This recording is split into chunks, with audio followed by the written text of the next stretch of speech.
Welcome to Dungeons and Magi, where we dive into thrilling tabletop adventures and tell unforgettable stories.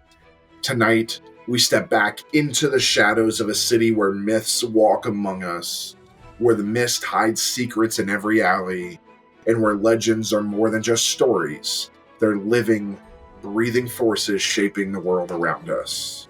This is City of Mist, a cinematic, narrative-driven RPG created by Son of Oak Game Studio. Designed by Ahmed Moshi, this game blends the grit of classic noir with the wonder of ancient myths, putting you in the shoes of ordinary people imbued with extraordinary power. In this city, your mythos, your legendary self, clashes with your logos, your mundane identity, forcing you to balance who you were and who you're becoming. Once again, tonight's second part of the one-shot is called Shadows in the Fog. This is the second part of the mystery filled with crime, conspiracies, and a touch of the supernatural. Just as a reminder, a series of murders has shaken the city, each victim branded with an ominous mark, the symbol of Hades himself. It's up to our investigators to follow the clues, navigate the underworld of both crime and myth, and stop a ritual that could unleash something far worse than death itself. And just a reminder, you all found the body of a city official, and you found a mark of Hades.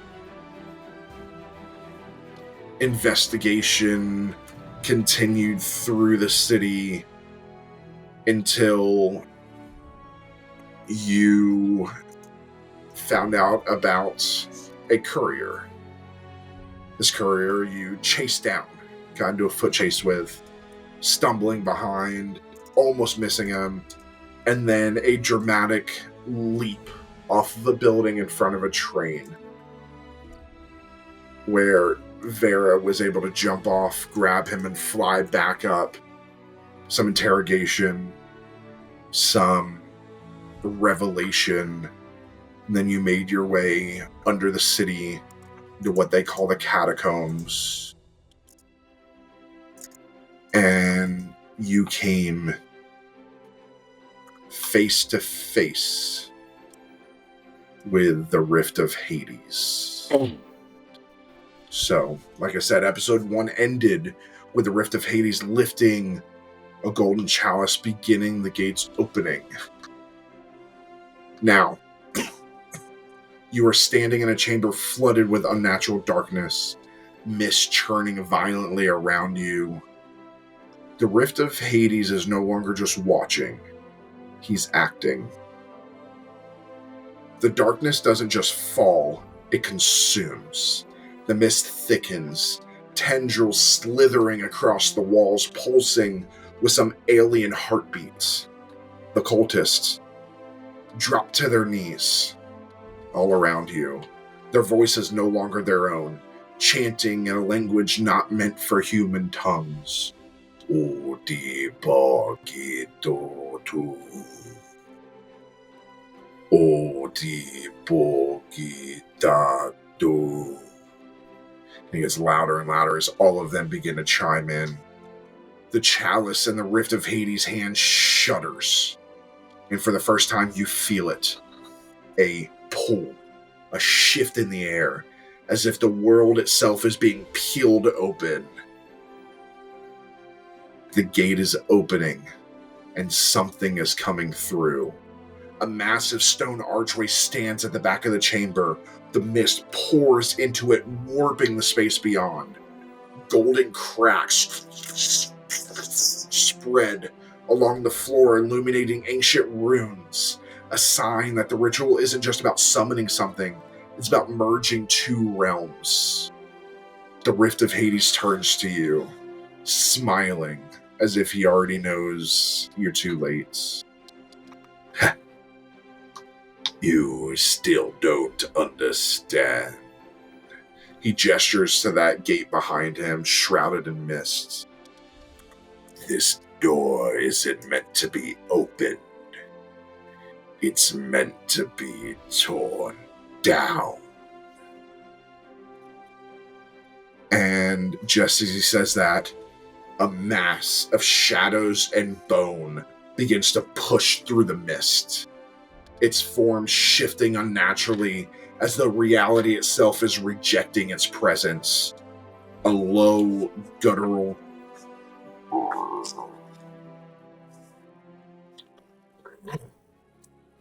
vibrates through the chamber as a monstrous figure pulls itself through, not fully formed, but growing stronger. Golden fire burns within its ribcage, a fragment of something divine now corrupted. The Rift of Hades looks at you. I wonder, will you fight, or will you kneel? And he just steps backwards out of the way of this creature. It's up to you. Are you going to fight or kneel? Kind of look back to the others. I don't know about you, but I don't feel like kneeling. Man, because you couldn't get back up, you old man? Like, you're only 36. What's wrong with you? But no, I have no intention kneeling to another god. Or thing of it. Yeah, I was gonna say I kneel to one god. Certainly ain't this one. I don't even kneel to the god that, bestowed me my powers. She walks alongside me. What do you say, Elena?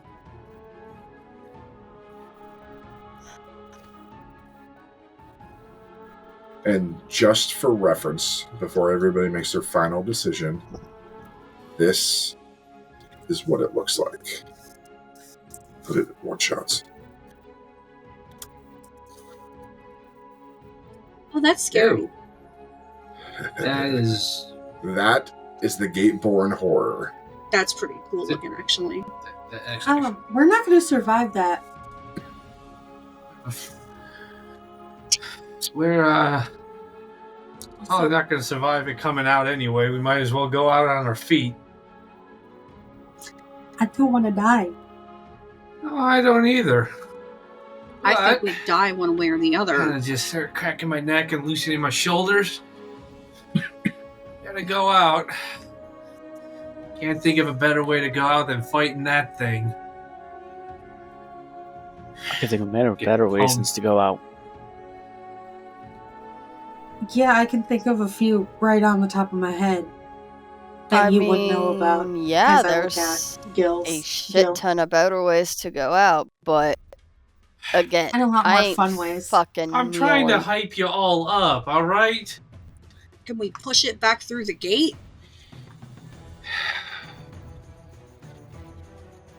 Try.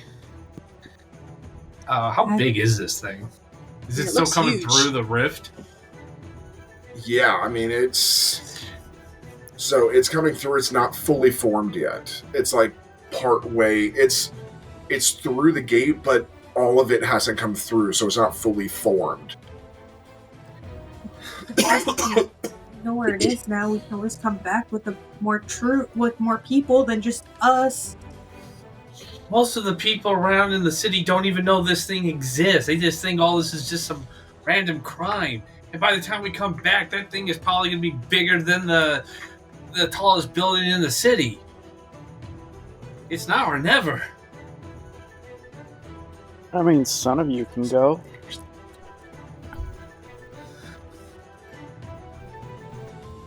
I turn back to see it, to hear it. And it's starting to form more. Alright. I'm gonna try to push it back through. Yeah, I'm going to try We'll and try to run up push it and see if I can... If it's at my level, I'm going to try and I'm gonna try and punch it in the face. Okay, you're not gonna be able to punch it in the face. This thing's huge. Oh.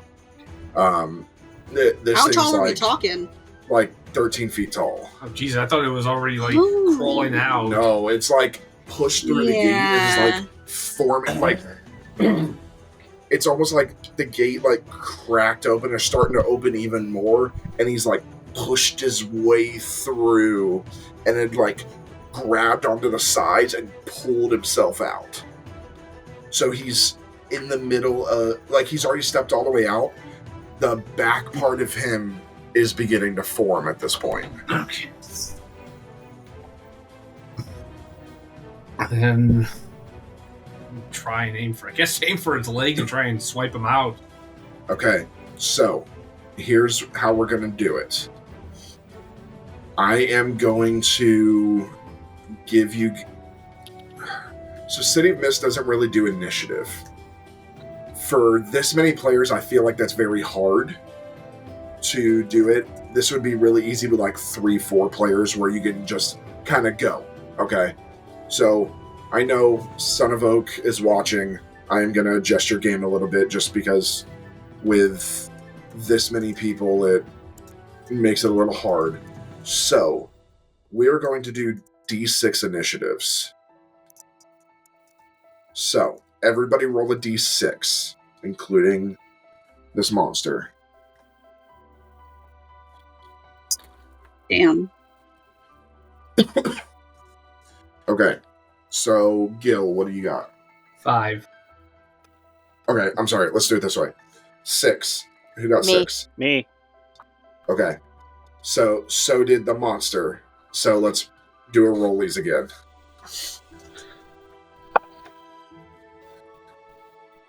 Six. Me. You got 6 again? Yep. I got a Go 3. again. 6. Okay, the monster goes first. I got 6 every time. Fits. That 6, 6, 6.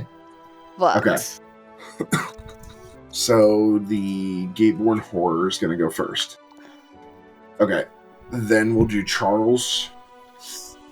Charlie. Then we'll do Victoria. 5, anybody? I got a 5. Okay, Gil. 4. 3. Helena. What did you get, Vera? I rolled a 1. Wow.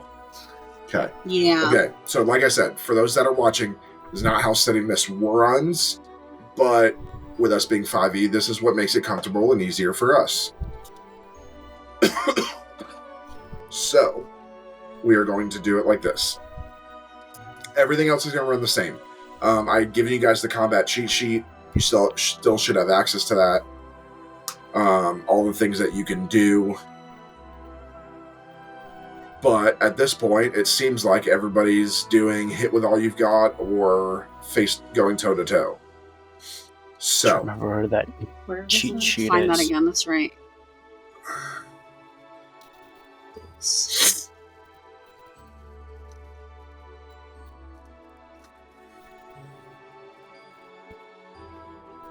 Oh, there thank you you. go. Thank you. Thank you. Thank you. Okay, so he's coming out, and you guys are moving towards him. He is going to go ahead and do a full force attack.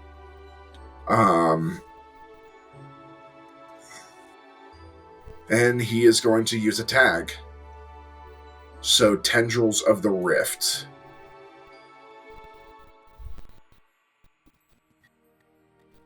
Alright, so that is a 3d6 for Tendrils of the Rift. So that is 15. So that is a strong hit. So he's going to hit Gil first.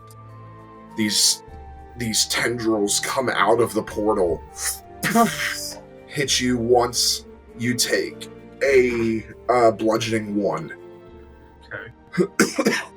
Remember, you start to get disadvantages the higher you go, and then if you hit 6, you're out. You're knocked out. Then he is going to do his next one to hit multiple targets. So at that point, he's just going to hit everybody else. So tendrils come out, hit everybody else. Everybody takes a bludgeoning 1. Including Gil or no? Gil already took the 1. Okay. I'm up to 4. Because we were already hurt before. Yeah. Alright. So... Oh shit, I'm up to... So now we are toe-to-toe. So that was a hit with all you've got, because basically you guys are running up. It doesn't give you guys time to counter. Okay? So he came up, boom, hit you with the tendrils. So now he will transition and go toe-to-toe, but it is Charlie's turn. Alright. I'm gonna basically call upon Athena to conjure her shield and to use and try to shield bash him, which I'm gonna use a tag that protects those behind me, trying to aggro him. Okay, so that is 3d6.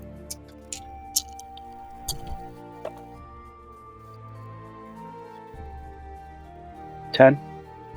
10, that is a strong hit. So you can choose 2. You can inflict damage, avoid taking damage, or gain an advantage.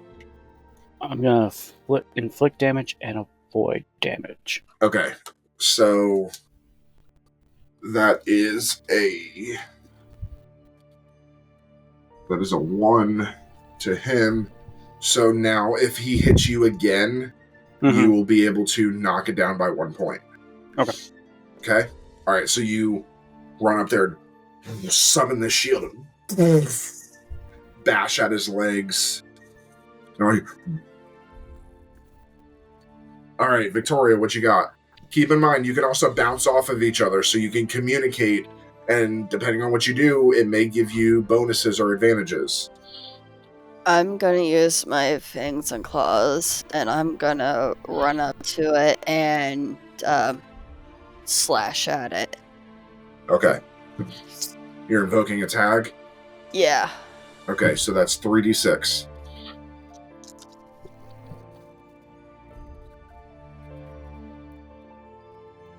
$10.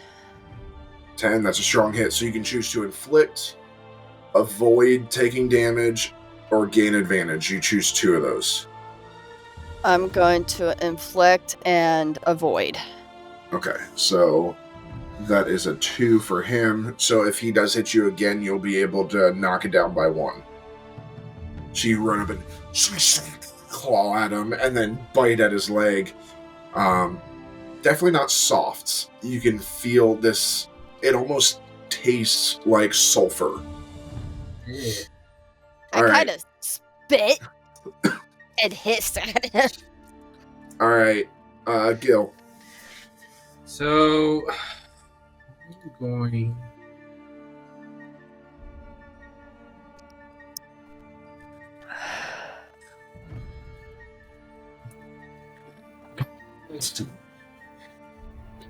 I want to invoke one of my power tags, Demigod Invulnerability.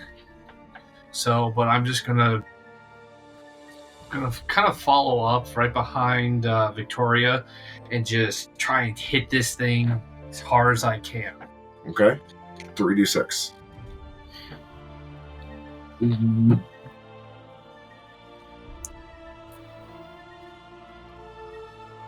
Ten.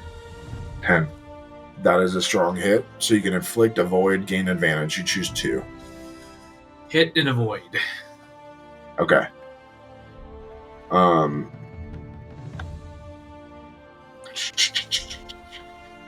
So, alright, he gains 3. You can subtract 1 from if he hits you next. Okay. So you run up there, haymakers.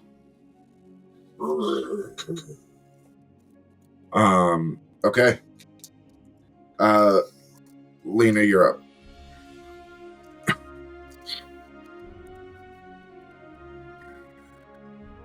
Don't got much, so I'm just gonna try and punch it. Okay. So 2d6.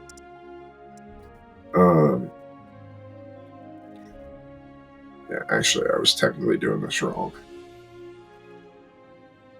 It's technically 2d6 plus 1. You guys got an advantage on that one, so 2d6 plus 1. You guys got an advantage on that. I was doing the rolling wrong. 8. 8, okay. So I'm not going to take anything back because I did it on him as well. But from now on, it's 2d6 plus however many power tags you invoke. So 8 is a weak hit. So you can choose to either inflict damage, avoid damage, or gain advantage, but you also risk a counterattack.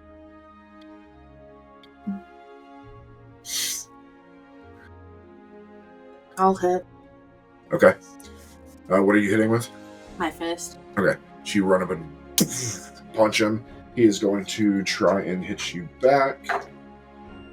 That is a 6. That misses. So it goes to hit you, and you kind of duck underneath. Alright, so you do damage. That puts him at a 4. Vera, you are up. Okay.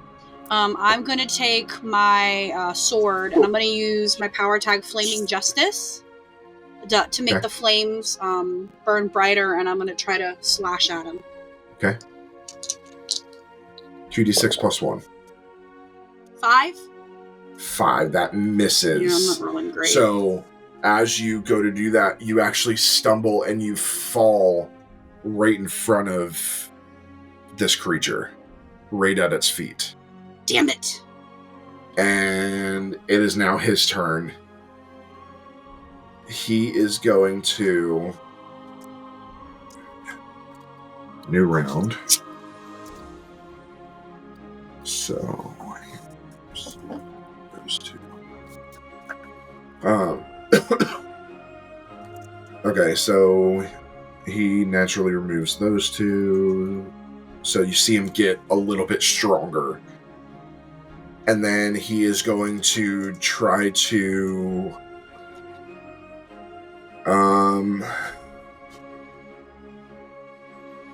Alright. He is going to do Reality Fracture. Oh yeah, that works. Alright, so everybody, this is called Face Danger, as he creates an illusion. So that is number 3 on the list.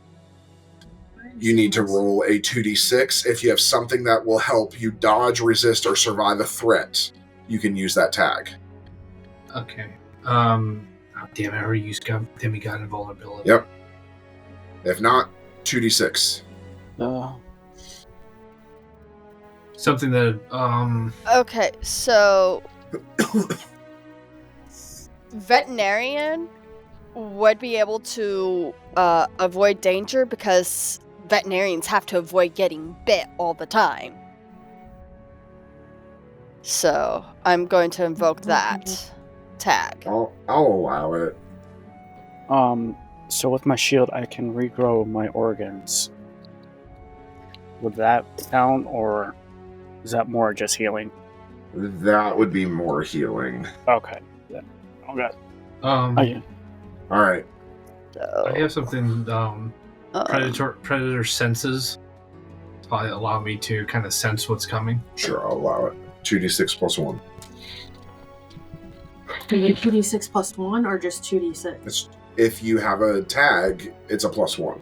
Okay. If you don't invoke a tag, it's just a 2d6. Charlie. 8. 8. So that is a weak hit, so you will take 1 point of damage, but you can do that avoidance, which will negate it. And you are not stunned. Okay. Victoria.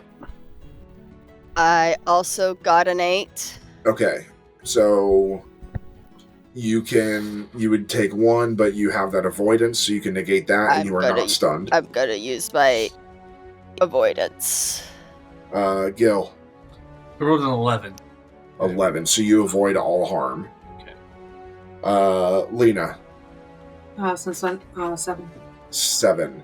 So you do take 1 damage, but you are not stunned. And then Vera. So I rolled a 6. Uh-huh. And I don't have any tags left to. Okay. So you take 2 points. Which means I'm at 6, which means I'm down. So you drop. Not dead. Not But dead. you're unconscious. Yeah. At his feet. Yeah. You just drop at his feet. Actually, you were already down, but you drop at his feet. Okay. So you're down. Alright. Alright, that's it for him. Charlie, you're up. Alright,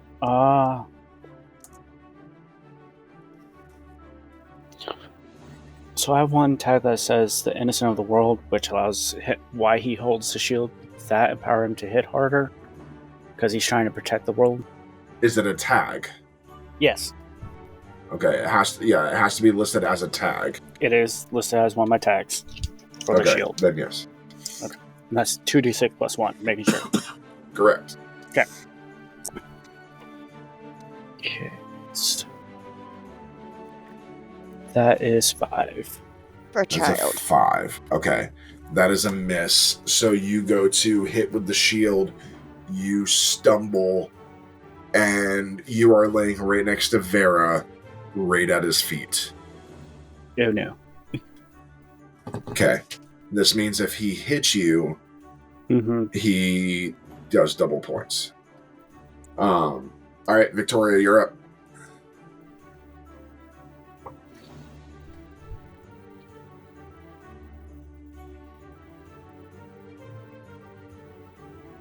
We can't hear you.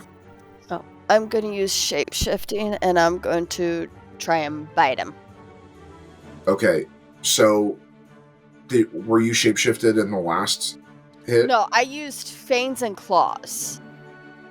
That was a different tag. Okay. I have shape-shifting tag, I have true shape of cat, and I have fangs of claws. Okay. So 2d6 plus 1. Yeah, just remember, if you have any kind of shapeshift or anything, it only lasts for 1 round. Only while that tag exists.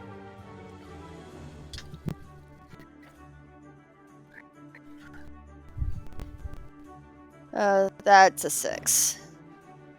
That is a 6, so that misses.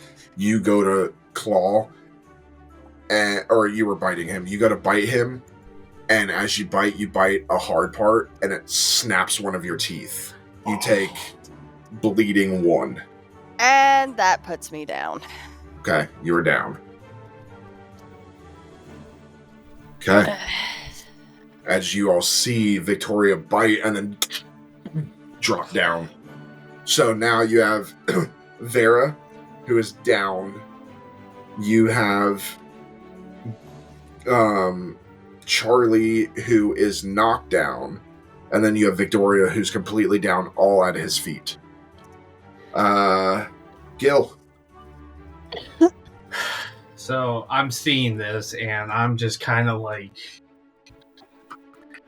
look to the doorway, and I see. I'm seeing the doorway, right behind this thing. Yeah.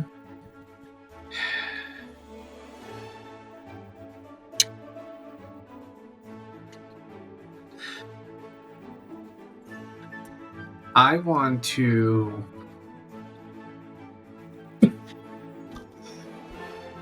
This is probably going to fail, but I don't see any other way around this.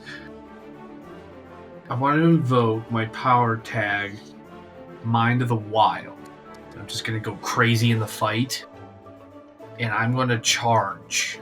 See if I can charge this doorway and see if I can disrupt it somehow and stop from giving this thing its power, cut it off. Okay, so this is change the game because it is a battlefield effect. So you can do that. 2d6 plus 1. 2d6? 2d6 plus 1. Keep in mind, if you fail, this backfires. Doesn't just not Don't do fail. anything, it backfires. Don't fail.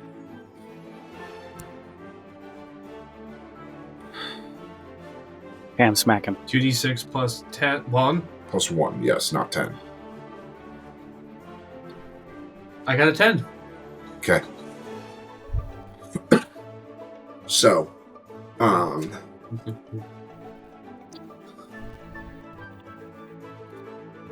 will say with that, you run up and you start hitting the door. The door takes 2 points.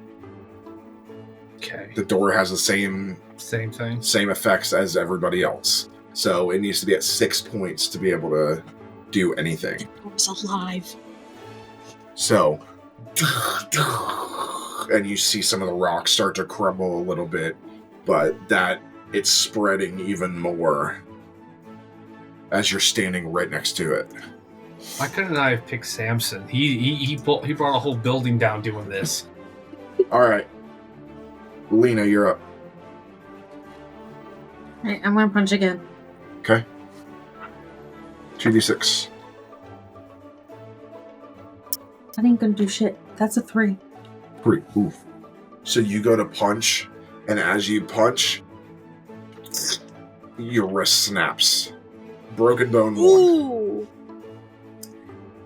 Is it possible before I go down to use a power tag for my Phoenix? No. You would have had to invoke that beforehand. You only get 1 move. Got it. So I'm down. Okay. Yep. If you would have done that first and done change the game, which is a buff, you could have done that, invoked that, and it would have stayed on. Okay. So Lena's down. Okay. We skip over Vera. It's now the horror's turn. He gets rid of those 2. He is back up to full. All right. Damn. He is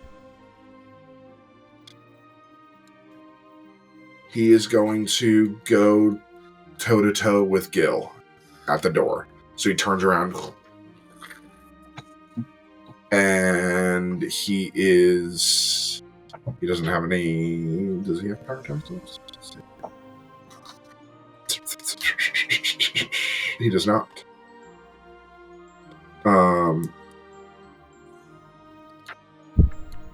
Actually, before he does this, you see the Rift of Hades standing on the side, and you hear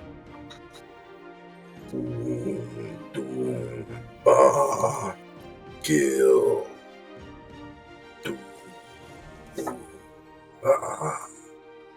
Gil. As he begins a chant with your name in it, Gil. As he's murmuring your name, the mist start reacting violently, especially near you.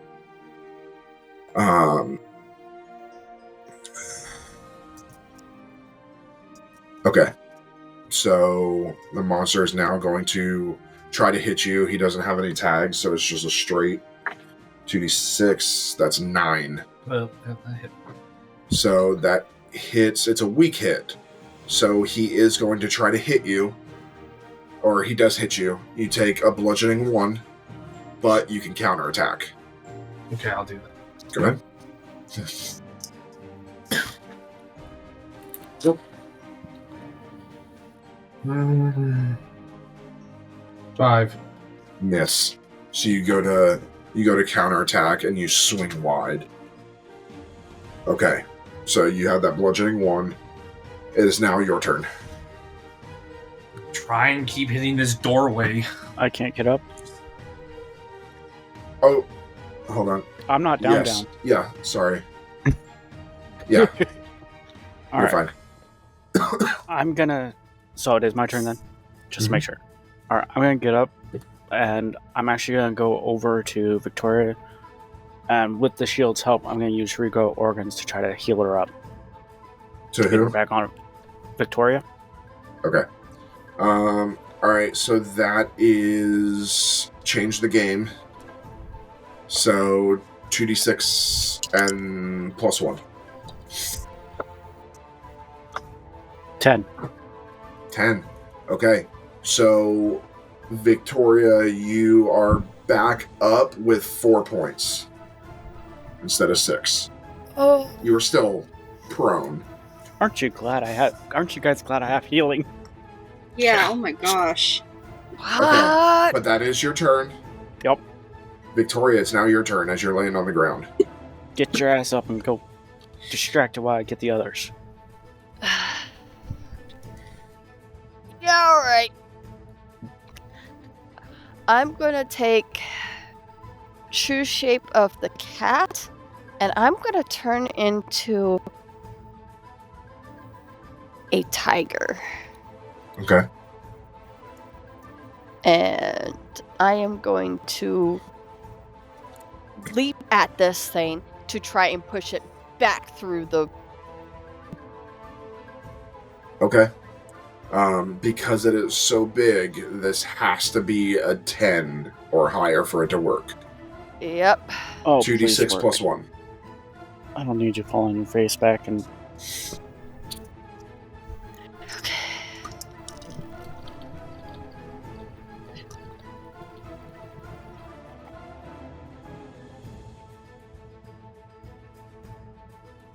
$10. Okay.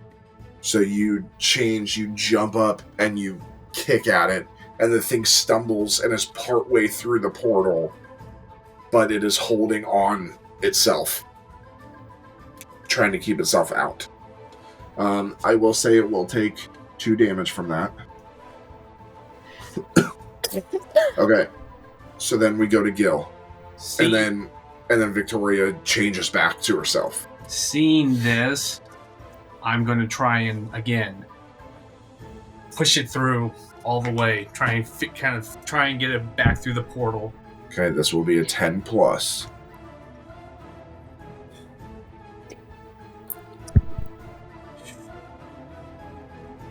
$11. Yes. Okay. So you begin pushing through, and the thing is holding itself. It's about 3/4 of the way through the portal. If it is able to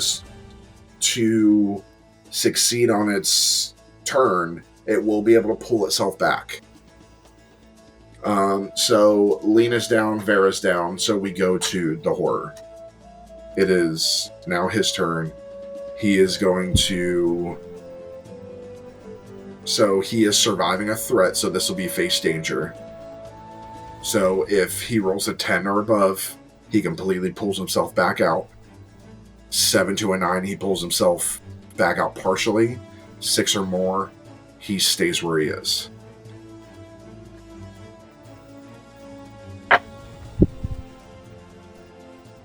Nine.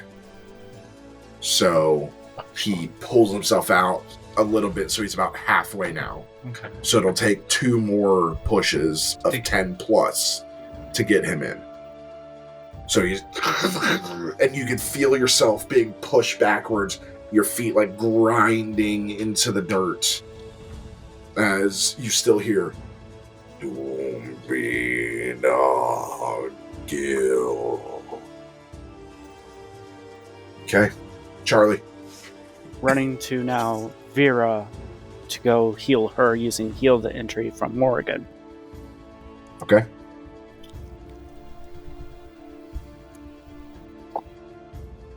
$13. Okay. Who was this, Vera? Vera. Vera, you're back up with 4 points. Thank you. Okay. Get it. Victoria, you're up. I'm going to try shoving this thing back through. Okay. I see it coming now. I'm going to try and shove it back in. Okay. 2d6.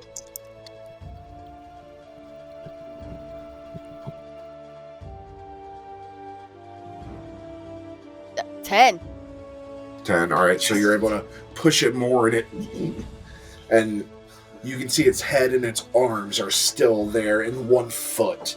It's kind of bracing itself. One more push, a 10 plus, and it's in. Okay. So it's now Gil's turn.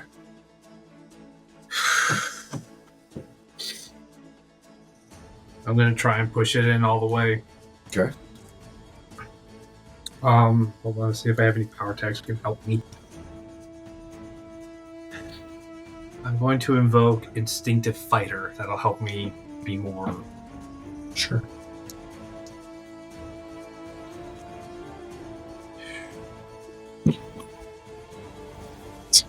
Ten. Okay.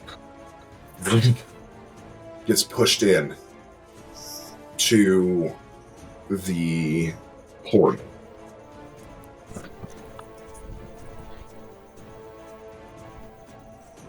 Okay. So now the portal's still open. I look to the others. We need to break this thing down. Or I kind of... do I notice the rift still chanting? So he is moving closer to you. You want to stop this. His gaze lands on each of you, one by one, before settling on Gil. Then you must choose. Choose what?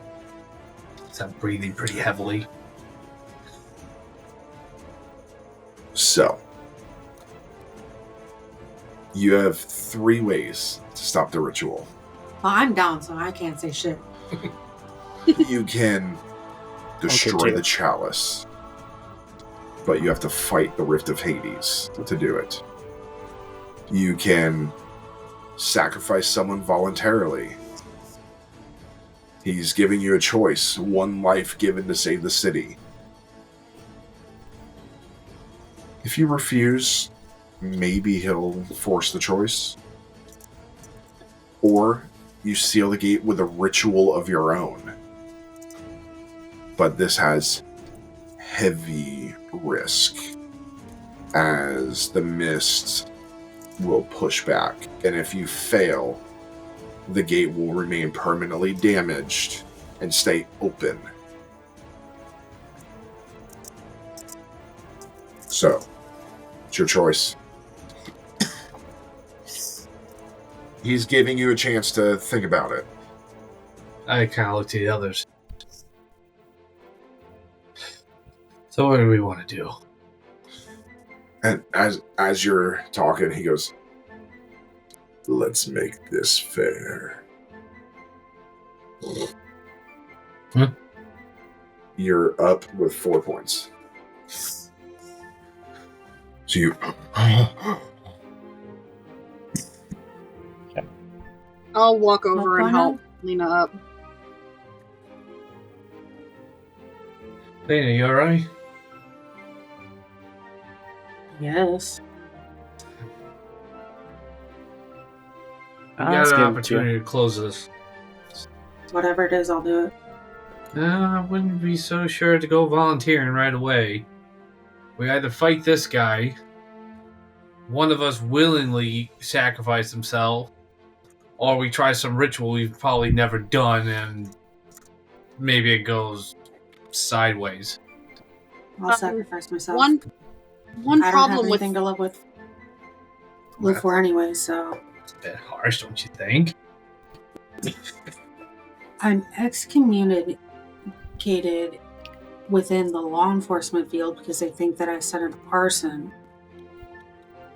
All my family's gone due to arson. literally have nothing to live for. Well, as much as I'd like to be a therapist right now and help you change your opinion about that, realistically, even if you sacrifice yourself, you might be doing what this guy wants. He needed a sacrifice for his ritual.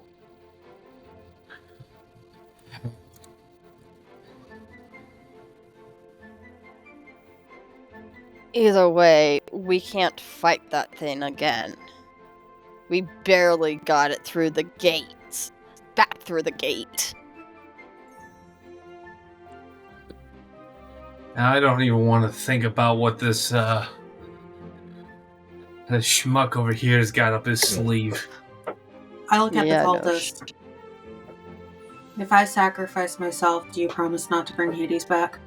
Oh, Or Hades whatever is that here. demon is? This is the Rift of Hades. Yeah, or you're whatever that talking to. demon thing is.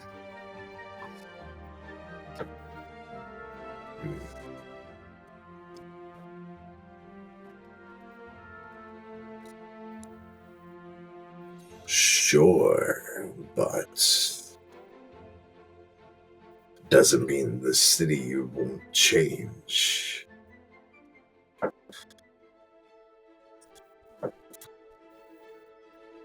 What do you mean, change? Well, remember, you have no idea what this ritual's for. That thing was just a guardian. The ritual's not done. That was just a guardian of the ritual. I'm gonna look at him. Look, what is your goal here?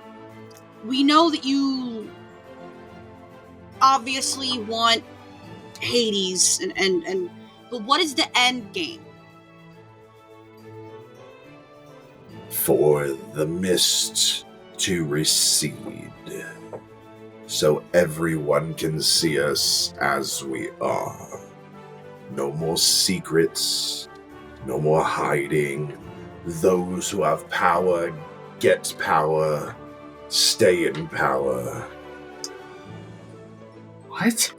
They hate us enough already. They don't know we exist. Now they will finally see we exist. Aren't all of you tired of hiding behind your logos? Looking No. to you. Kind of just Imagine if you could openly be your mythos every single day. Whether you want power or not, you would be free to be who you are, not who they want you to be. Eliminating the mist solves that. They can see us. What's just the kinda cost? I mean, One life for an eternity of freedom. you think only one person would die because of this? you They'll don't get look it. at us and see monsters, and for a lot of us, they'd be right. We murder We people haven't- sometimes. We traveled here because you want to kill somebody. Because I want to sacrifice, not murder. There's a difference. Oh yeah, tell that to the dead councilman. Murder is killing without a goal. Sacrifice is necessary. And the councilman, what was his sacrifice for? It was necessary to bring all of you here. Oh, I believe. See, Why see, us? they got these great things. They're called letters. You could have just sent one to us. We probably would have came. You all are destined for something. Hades does not know what it is, but may it be greatness, death, victory, whatever, but you're destined for something, and he said that you must help make the decision. If I wanted to truly kill all of you, do you think I would have not stepped in before you pushed my creature back into its hole? I could wipe you out with a snap of my fingers. Unlike you, I have fully embraced my mythos. And as he says that, you all see a flash of smoke, and this black and red. And if you guys have ever seen the show Lucifer, where Lucifer changes into his devil face, that's almost what you see. You just see Hades. Really creepy. I just kind of shake my head. It's all not well and good to talk about freedom and to pull the veil back and see all the levers cranking and let all see who we are. But not everyone will be as altruistic as that. Some of our kind have the power to shape reality. Do you really want someone like that running around and unabated, unleashed? They have the power to do it now. They just do it in secrets. Out in the open, if the mist is gone, everybody would know. There would be no chaos. There would be order if we can put the right people in place to lead. Imagine a community of just mythos. Sitting on your lawn, communing with the gods. What happens to the normal? The normals, they're free to live their life as they wish. I do not wish to kill mortals. You would just take them from their power? Get a say in this new world? Do they get a share in the power? Or are they just simply insects and peasants to be moved around?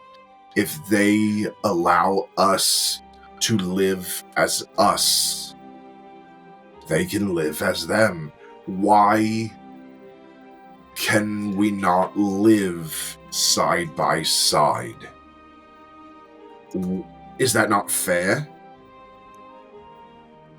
I know some of you have not embraced your mythos. I can see it. You've not embraced your mythos as much. You're torn between two lives. You, the lawyer, the attorney, but I can see the god in you. Did you become a lawyer to hurt people's lives? Or did you become a lawyer to save the world? Or your city? I became a lawyer so that the little guy had a chance, and that the corrupt cesspool didn't infect everybody. That's why I became a lawyer. Are we the mythos, not the little guy? They don't know we exist. The rest of the world goes on normal. Like we don't exist, like gods don't exist. Most of them believe in one god that, hell, I don't even know if he exists. But look around this room. Each one of you has a different deity inside of you. One that has gifted you amazing gifts that you must force down and not show. Because what would they think? But if we lift the mist, wipe away the veil, we introduce who we are. And yes, there might be some that are scared. There might be some that hate us. But There are humans that hate humans. There are those of us that hate each other. It's no different. But here, we can at least be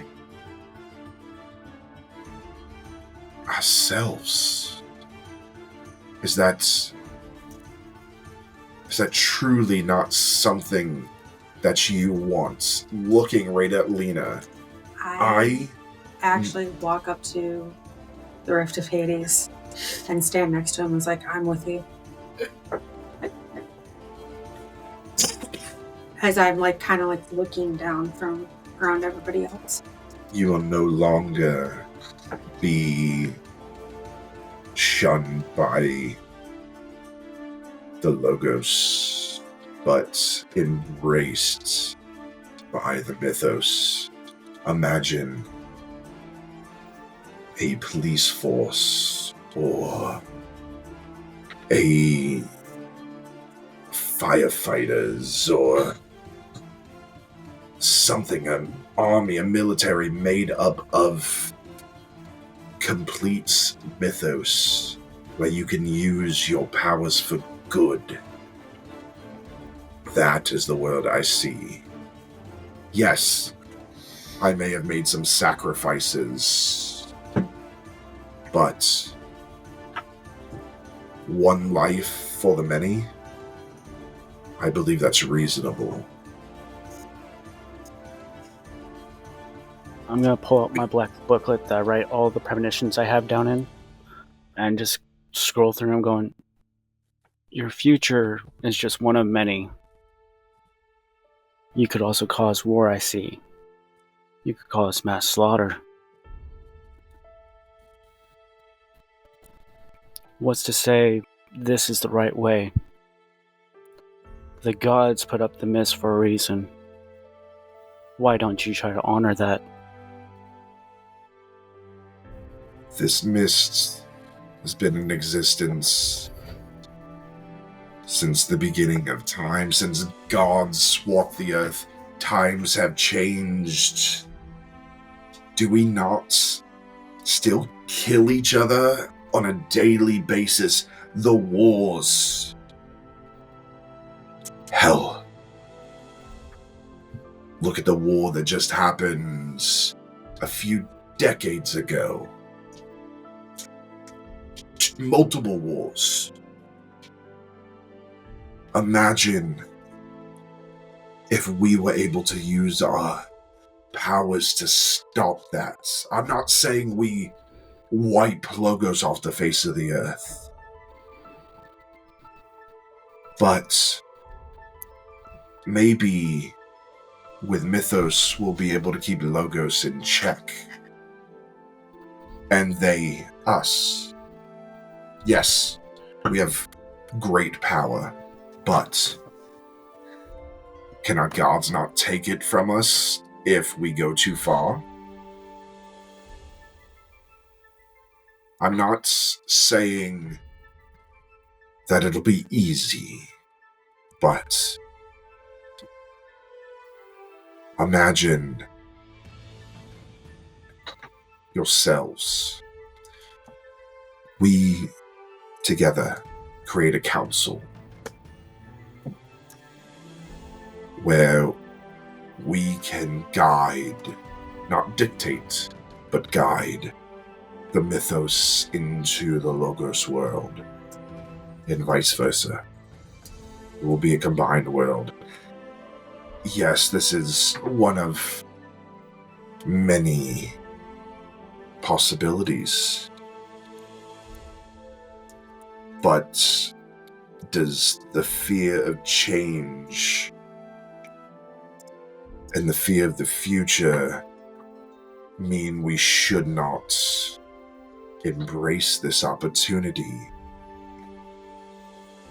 Do you wish to know? No, As I open up a blank page. I do not. Again, one of many possibilities. What you will see is one of thousands of possibilities. I believe it's not set in stone. We choose our future. Imagine. Have any of you served in war? He looks around. Remember, this is 1950s. I haven't. But I've seen what happens to people who come back from it. I served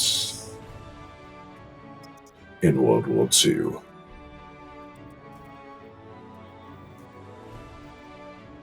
Not 10 years ago. I've seen what monsters can do. That man... Did you know that man had no mythos? He was a logos. He was just a man that caused so much hate, so much death, because he didn't like a group of people. Imagine. Actually, I can show you. And you all kind of jump back when he does it, but he throws his hands out, and this big mist, the mist comes up from the ground and creates like this double-sided, almost like a screen, like a projector screen. Mm-hmm. And you begin seeing the mist change into people. And those of you that know your recent history, again, World War II was 39 to 45. So not far off from where you're at now. A few of you were alive at this point. You begin seeing the concentration camps. People moving, being forced into these camps. And as they cross what would be the camera, you see flashes. Every single one of those people who we believe were hated on just because of where they were born. Every single one that all of you can see pushed into those concentration camps were mythos. And he wipes it away. You see, that is what a Logos did because he found out we existed. He tried to wipe us. That is why this must be done. If we are out in the open, we can't be persecuted like that anymore. We will have rights, just like everyone else. Is that too much to ask for?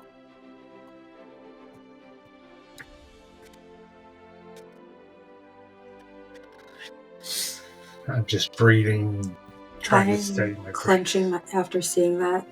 You'll see, my hands clenched, and there's fire going across her hand, like in her hands.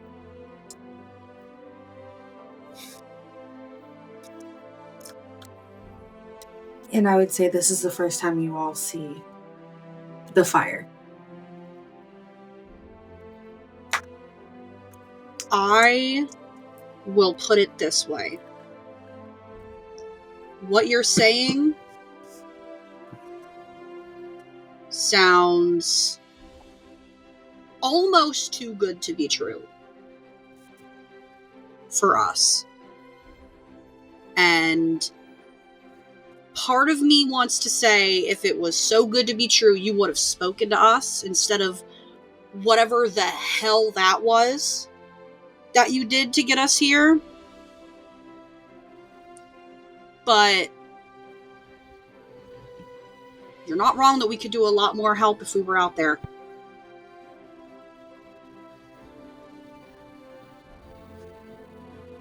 I would like to try to commune with all three using my book to see about their opinions. Okay. To call on Morgan, Athena, and Anubis. Okay. Let's do one at a time. Yeah, do 3 voices right now. Make them up at the top of your heads and make all the gods very perfect. different voices. Very different personalities.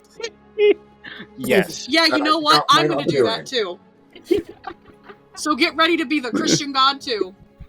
You might as well get ready to be Hecate, because I'm going to make sure that this is good. Mom, Let's I mean, do it.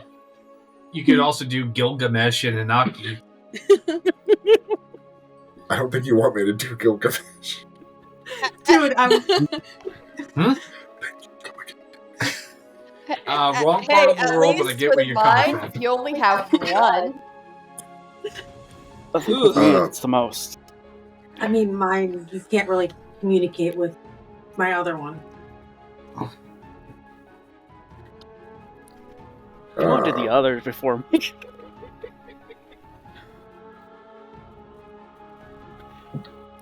Got a good idea and everyone hops on board.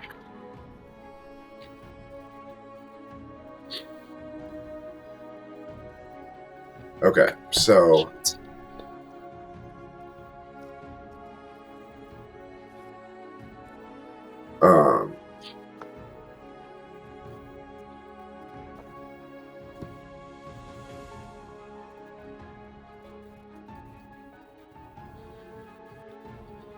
Alright.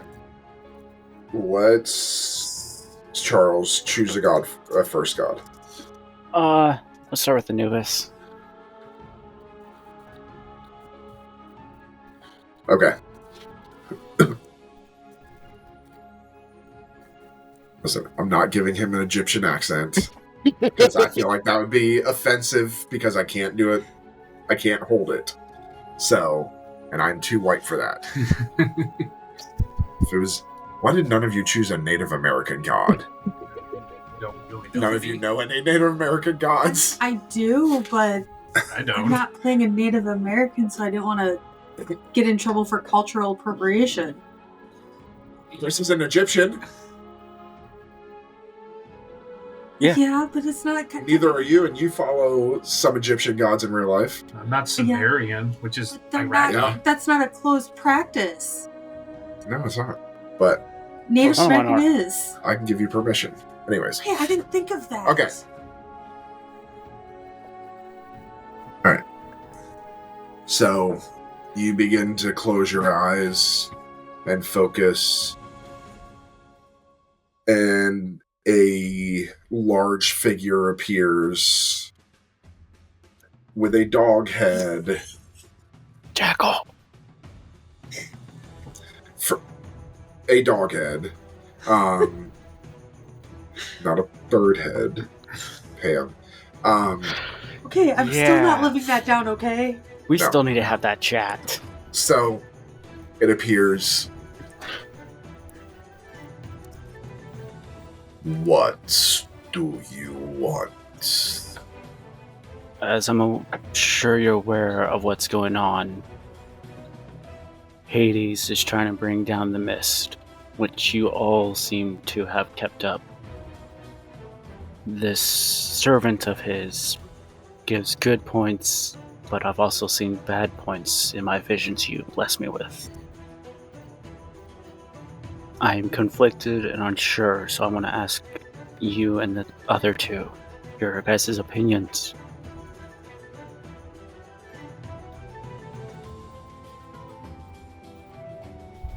I believe that the mortal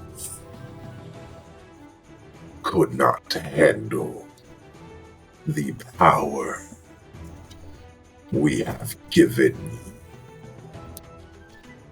you. That is why the mist was created. That is why it should stay. They will kill you all. That's what I feared. I knew it'd end in war. He fades. That very stoic, I'm not even looking at you, I'm looking past you because you're lesser than me attitude that almost every god has. Okay. Charles, who else? Let's go. I'm gonna enjoy this one. Morgan next.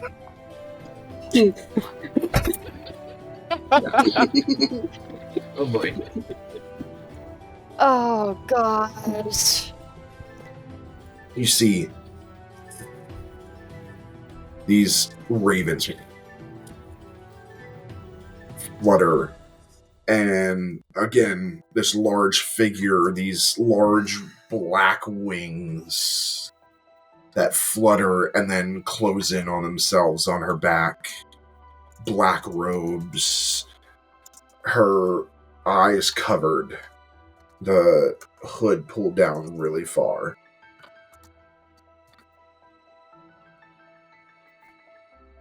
What can I do for you, darling? Phantom Queen of Fairies. The servant of Hades wish to bring down the mist. As I've been instructed by one, as you probably guess, it will lead to war and the end. What is your opinion? Oh. Well, I never thought that the mist was a good idea. Where's the fun in hiding?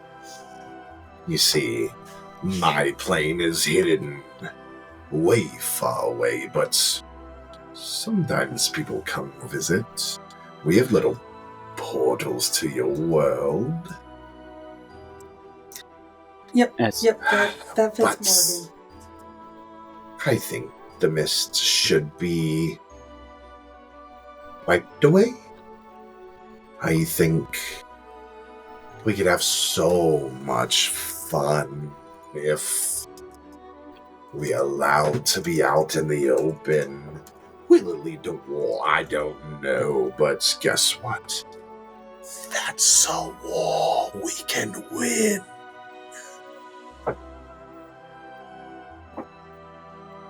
I nod for her knowledge.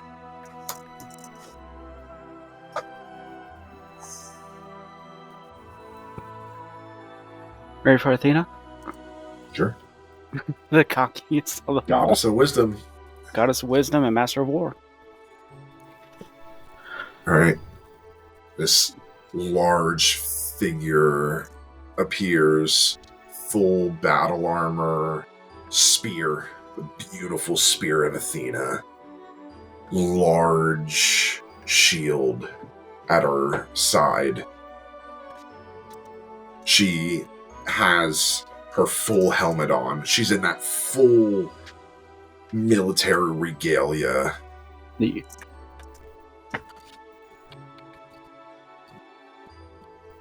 You beckoned me.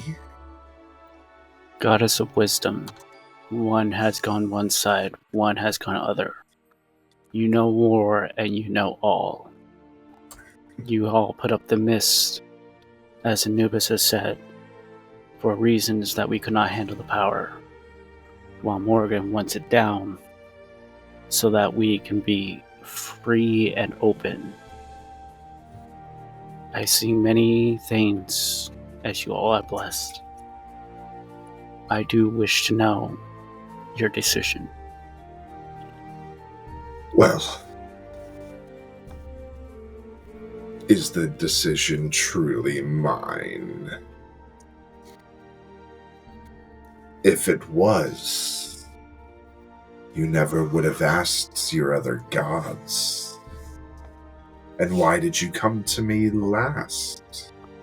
Does my wisdom not matter to you that much?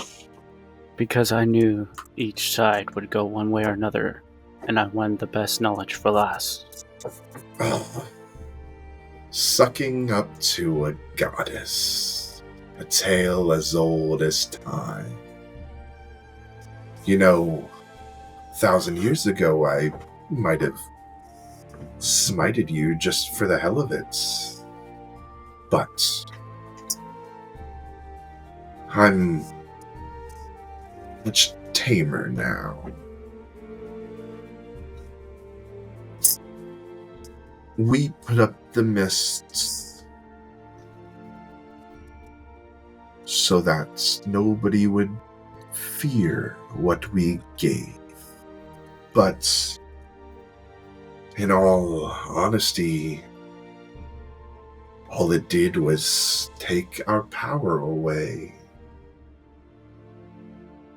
We used to be worshipped by millions. I had statues and temples dedicated to me.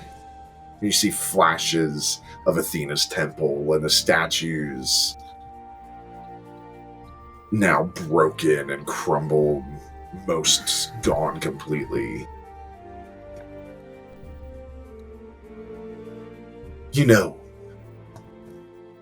We get our power from reverie.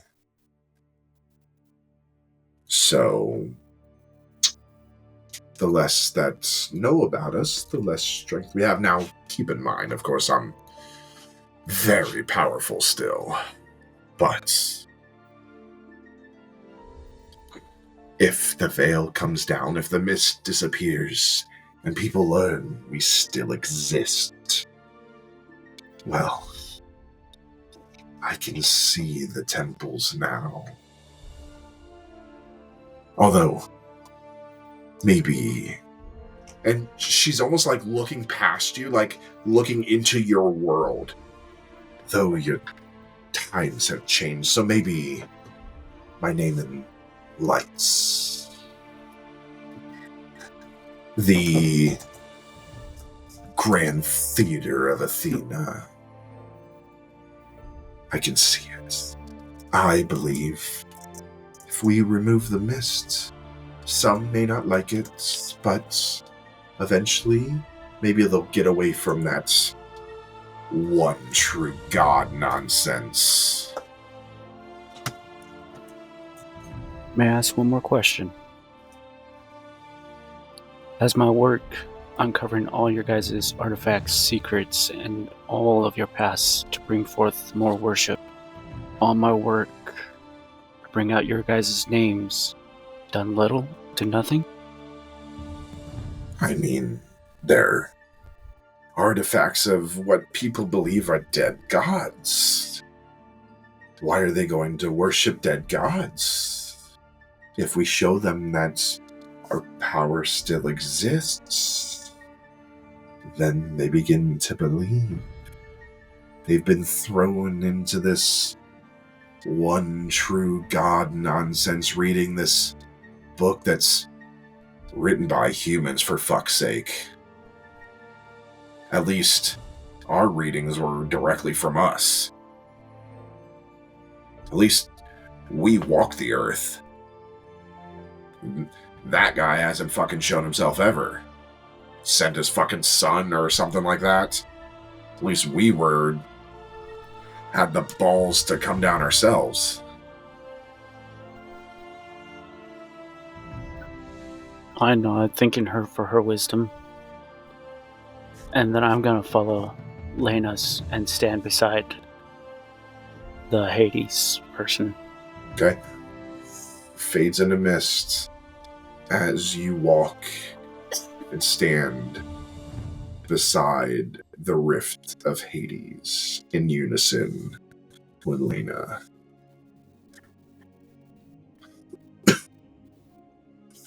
Anyone else? Yeah. Right here. Yeah. Okay.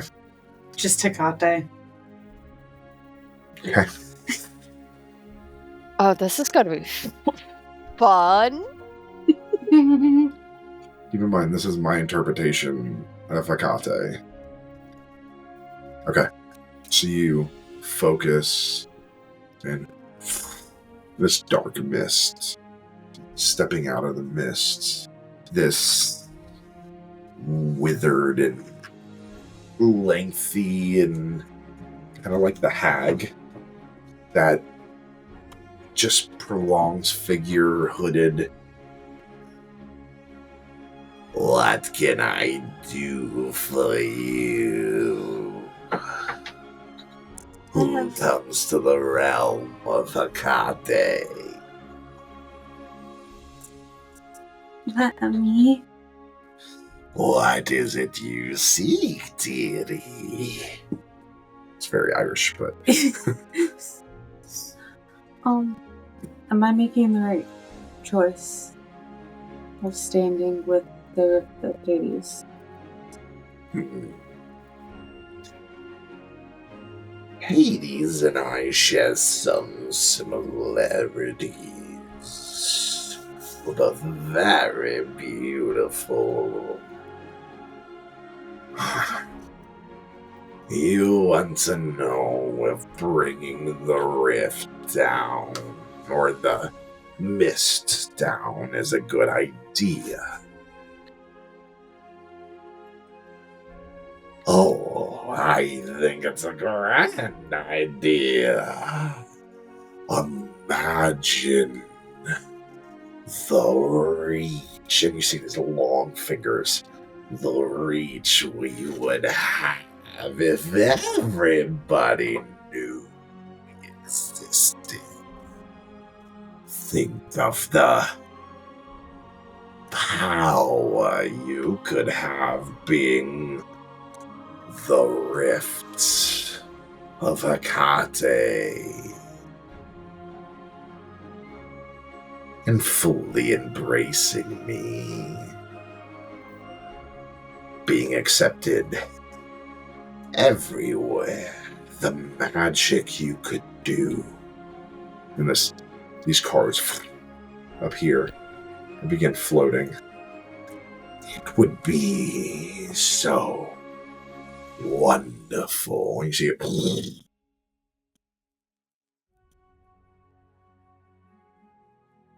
Thank you, Lady Hecate. You're welcome, dearie.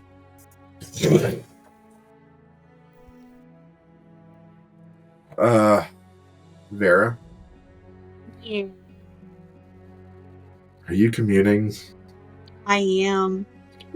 I've got my hands together in prayer.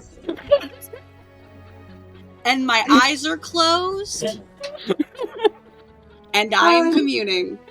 I'm just gonna say Good luck. Bye, Beverly. Uh-huh.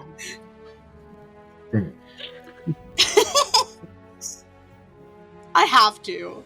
You see this large lion appear, walking out of the mists. Face glowing, not so much that you can't see it, but this lion is larger than any lion you've ever seen.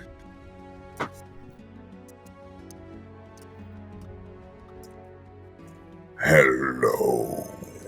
What can I do? He who is above all else. I come for orders. This messenger of, or Hades wants to take away the mist, and I answer to one god and one god only.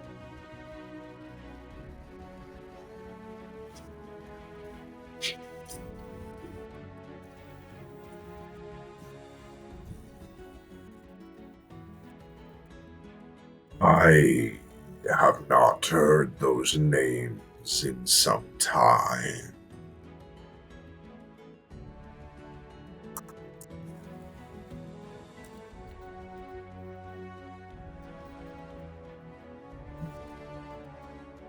Do you wish to tell about me? I think everybody should see your light.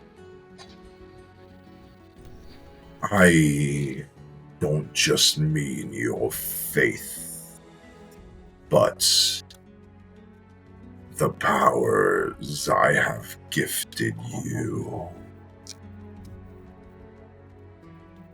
One time, way back, my powers were evident. If you recall the story of Radshak, Meshach, and Abednego,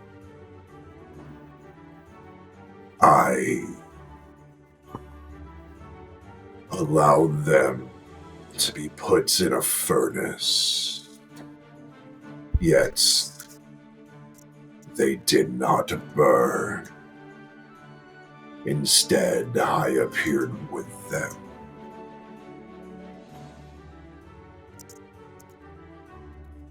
And they stepped out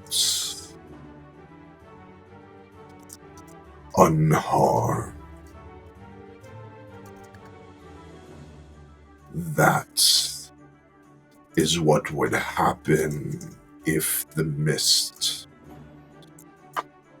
was taken away.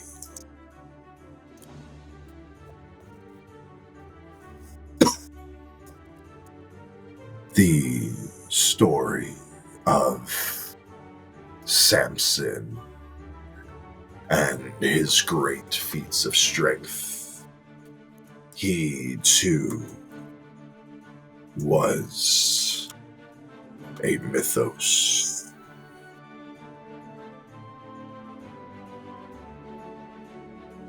So,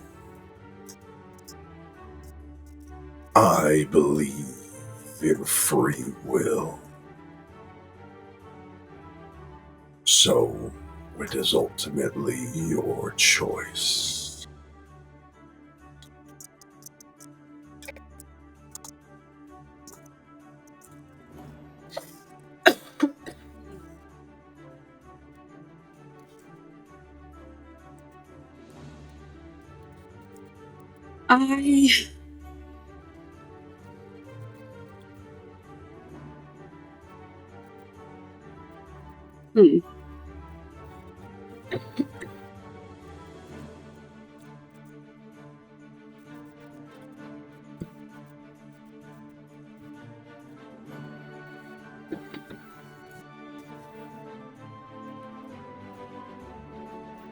Okay, I'm gonna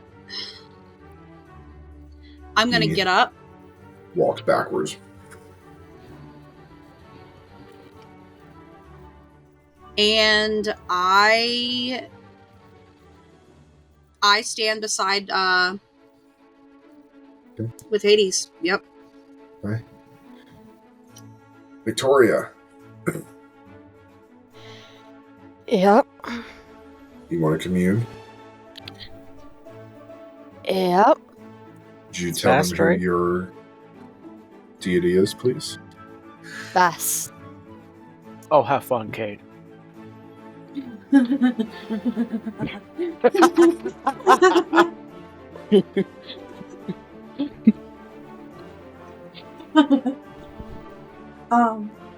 How much trouble are we in with our campaign now? Oh, Best is actually, like, happy with me right now. It's weird. Especially since someone hasn't done their shadow work.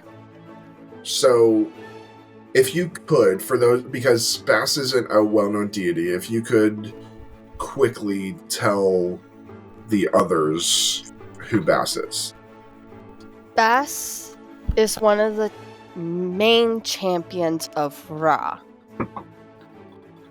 The main champion of Ra, I should say. Bass is goddess of protection, of cats, of fertility, and stands beside Ra in the fight against Apophis. Okay. And is also a triple goddess. Okay. So, cat head, woman body, very, very beautiful. Don't piss off. Do not piss off. So, she appears standing before you, all golden, the hat head, the female body, holding her scepter in her hand.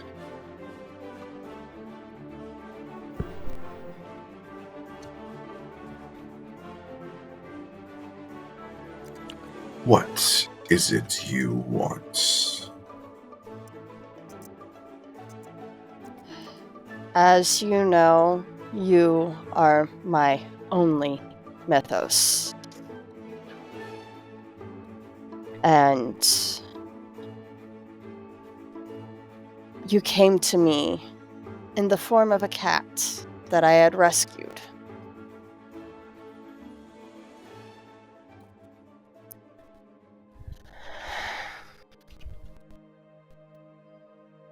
I wish to know why the mist was created in the first place. Well, that was before I was this. That was when I was a fierce lioness.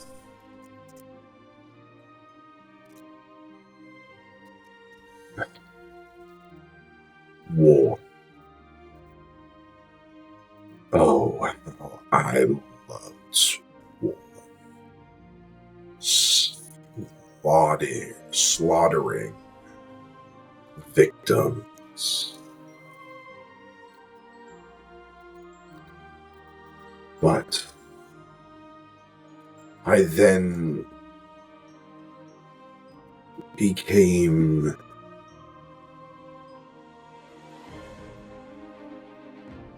more benevolent, more protective. And I believe the mist protected my people. But my people do not exist anymore. Most don't even know my name.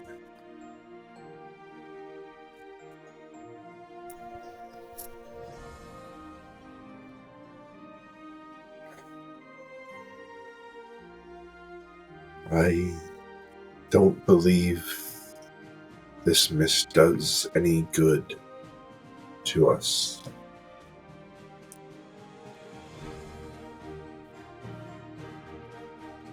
Because you have to hide your belief in me in this world.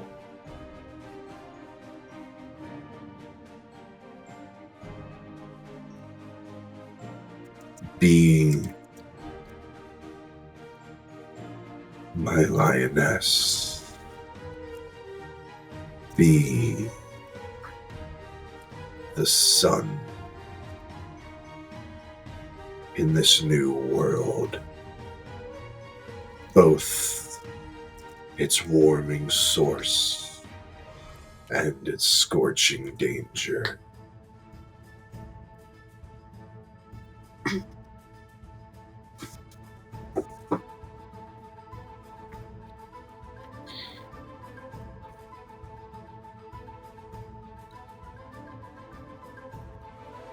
So, the mist served its purpose, but now it has become a hindrance.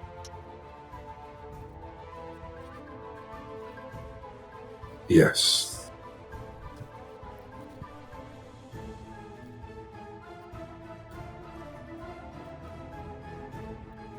I see.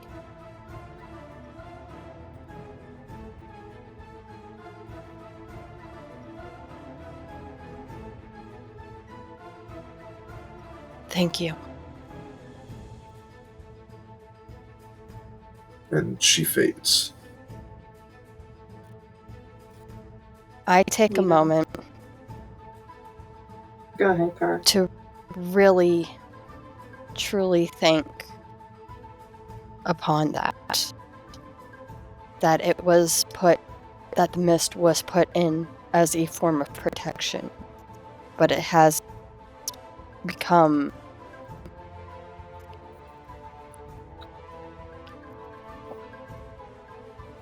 something that hurts.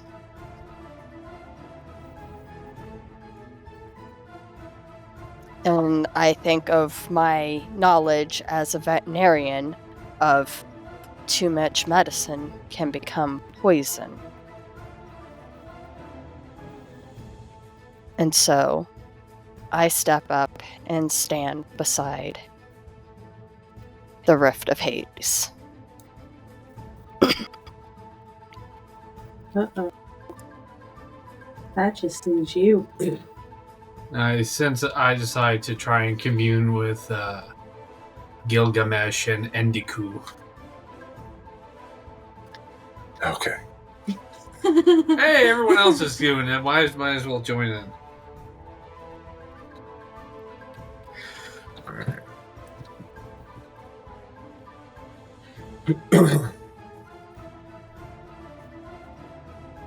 Alright, Gilgamesh.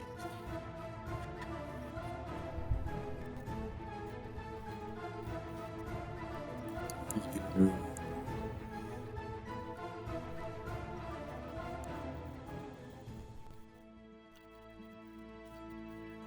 see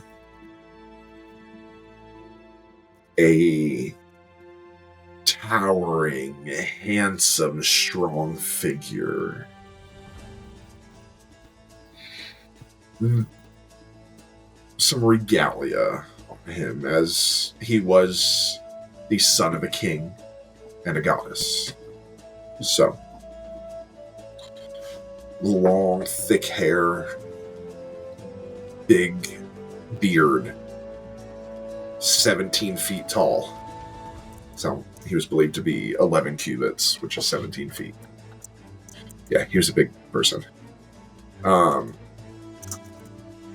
He's also very arrogant, but Yeah. Say the least. what do you want? I come to seek your counsel. Who doesn't? Kind of grit my teeth, and I'm just thinking to myself, like, is this what everybody else thinks about me?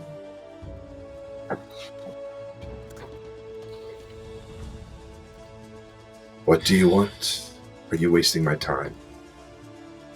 Hades wishes to remove the mist that surrounds us, bring us out into the open. I gotta admit, he makes some good points. There's just something that I don't trust. He's a god. Why would you trust him? You shouldn't trust any god. Look at me. Not even a full god, and you shouldn't trust me.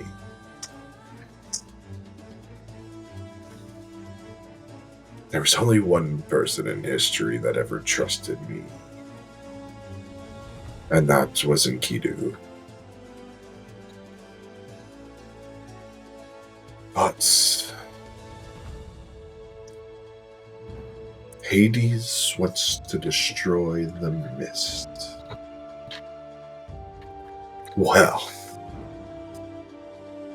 I can't say I hate the idea. The name of Gilgamesh on the tongues of mortals once again. I can taste the reverence. It's sweet.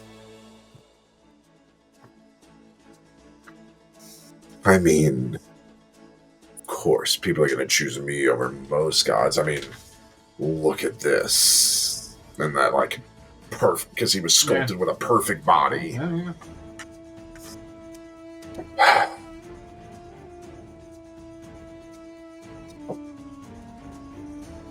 Do it. Because if they do have some ulterior motive, like they probably do, are they your god? Are they? So that means we can smite the fuck out of them. Hades will stay in the underworld where he belongs.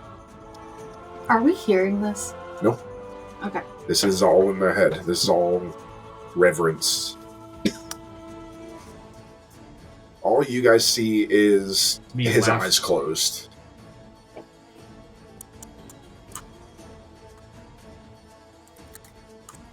I mean, do I not deserve to be known by everyone?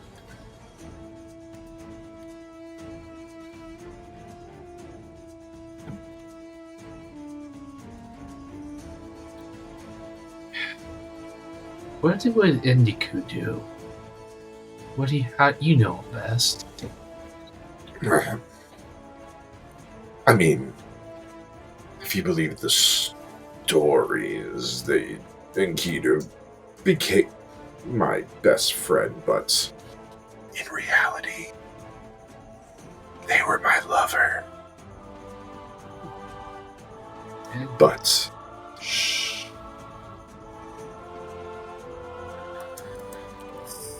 I look up. You make some good points. Of course I do. It's me. Don't forget, this is where you get your arrogance from. Yeah, that is true. But I've won enough cases myself that I think I've earned my own bit.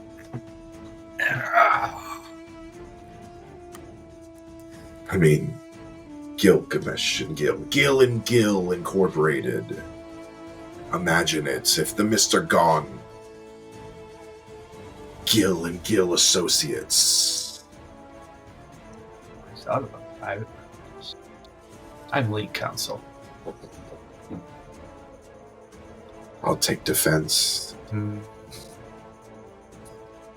Alright. I've made my decision. Good. Now fuck off. Yes. I say that out loud. Yes, you are. I'll start with Milena. Is that it, or are you going to your other god? Oh. Yeah, I'll go to Indiku. Or Enkidu? Enkidu, sorry. I've always had pronunciation. Hard to pronounce that. I don't know this one. Enkidu was the best friend of Gilgamesh, who some believe that were actually lovers. We don't know because stories kind of conflict, but from what we can tell recently, any accounts that they were lovers. It was just kind of hush-hush. Well, also, the Epic of Gilgamesh is always growing because we discover something new, and it was... something gets added to it. Okay.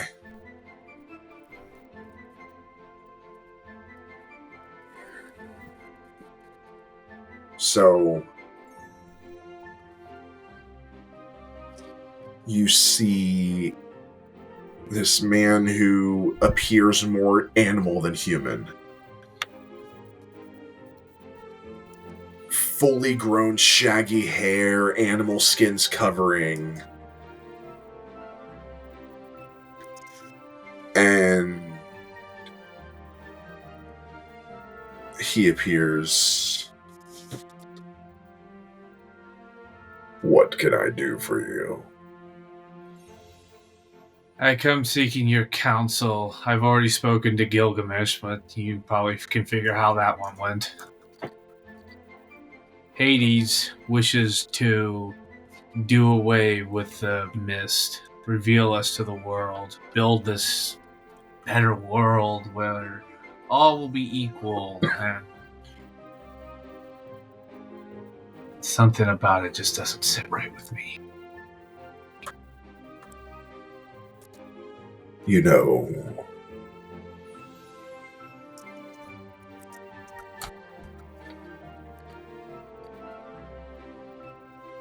I represent your mortality. The inevitability of loss. Gilgamesh thought I would live forever with them, but my death shattered that. And they stopped at nothing in their search for immortality. Maybe if the mists are gone, maybe part of me lives on. I'm not arrogant like Gilgamesh is, but it would be nice to have more conversations with humans. I miss that.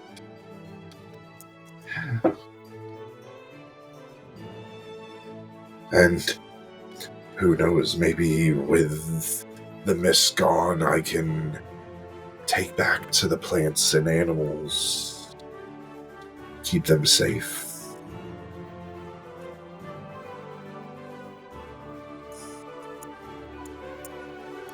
And maybe they can finally finish that book about us.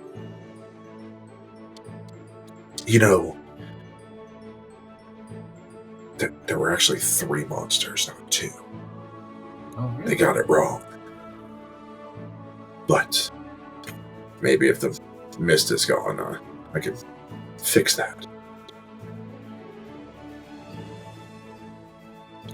But it's your decision.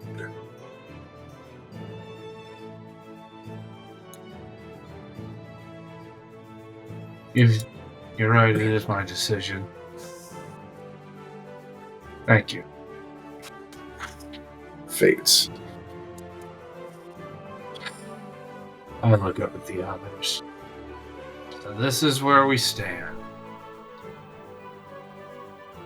Take the mist away. Is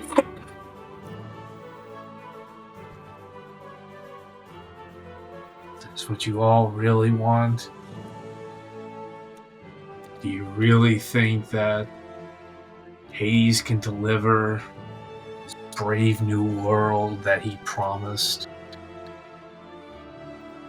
No, not without help. And somebody to keep them in check.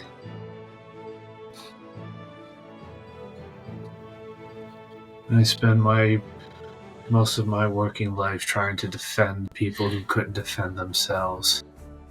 I got good at it. I'll say so myself. It's something about this all just seems too good to be true. I just kind of start fidgeting with my fist.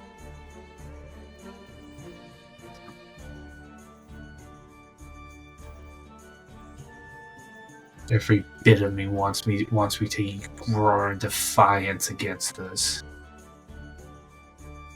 So, He doesn't say anything, he just holds his hands out, motioning to all of your friends that are standing next to him.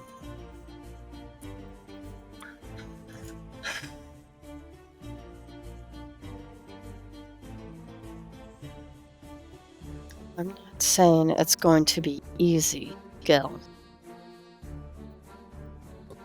But all medicine can become poison if used too long. And I believe the mist has become poison.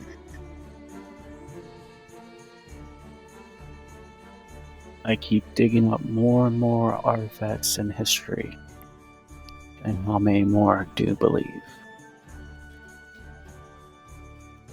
I'm good at what I do. I made a name for myself for what I do. But how many of them truly believe?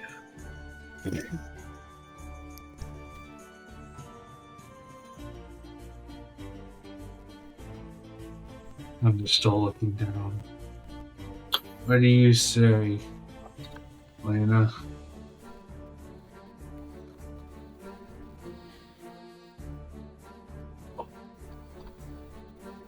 It would be nice not to hide. Everybody looks at me like I'm afraid because I can see and speak to ghosts. And then there's the police department that looks at me like I'm a criminal and should be locked up.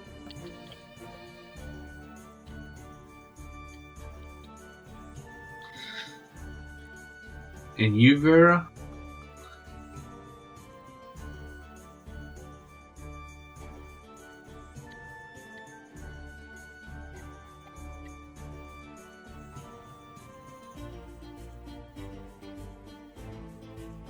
Sorry, what did you say? I Very glitched. asked you a character. What do you think? And what do you say, Vera?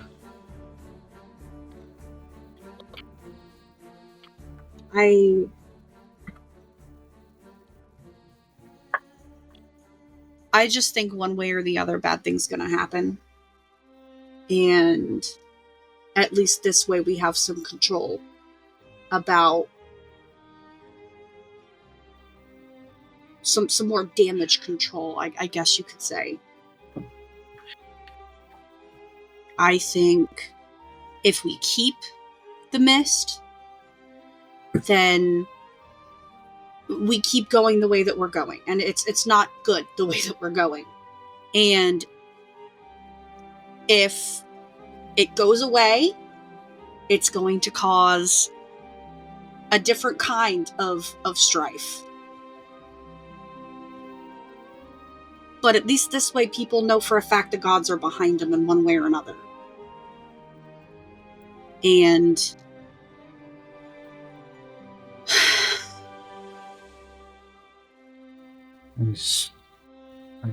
we can help. I know people are going to do bad things, but they're doing them anyway.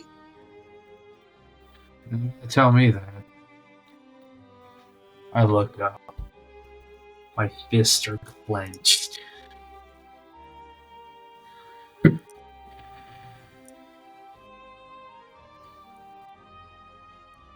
Then I release my hands. And I step up with the others. I give Gil a peck on the cheek.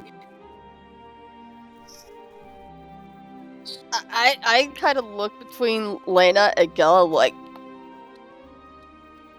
what the fuck? I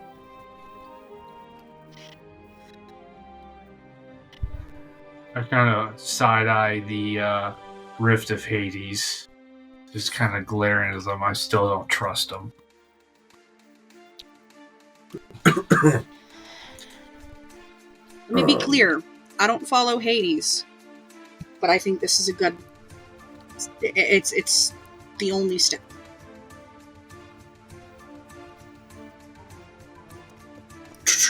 Okay.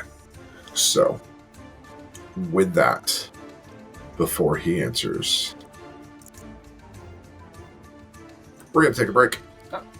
So, we will be right back. Please, everybody, don't go anywhere.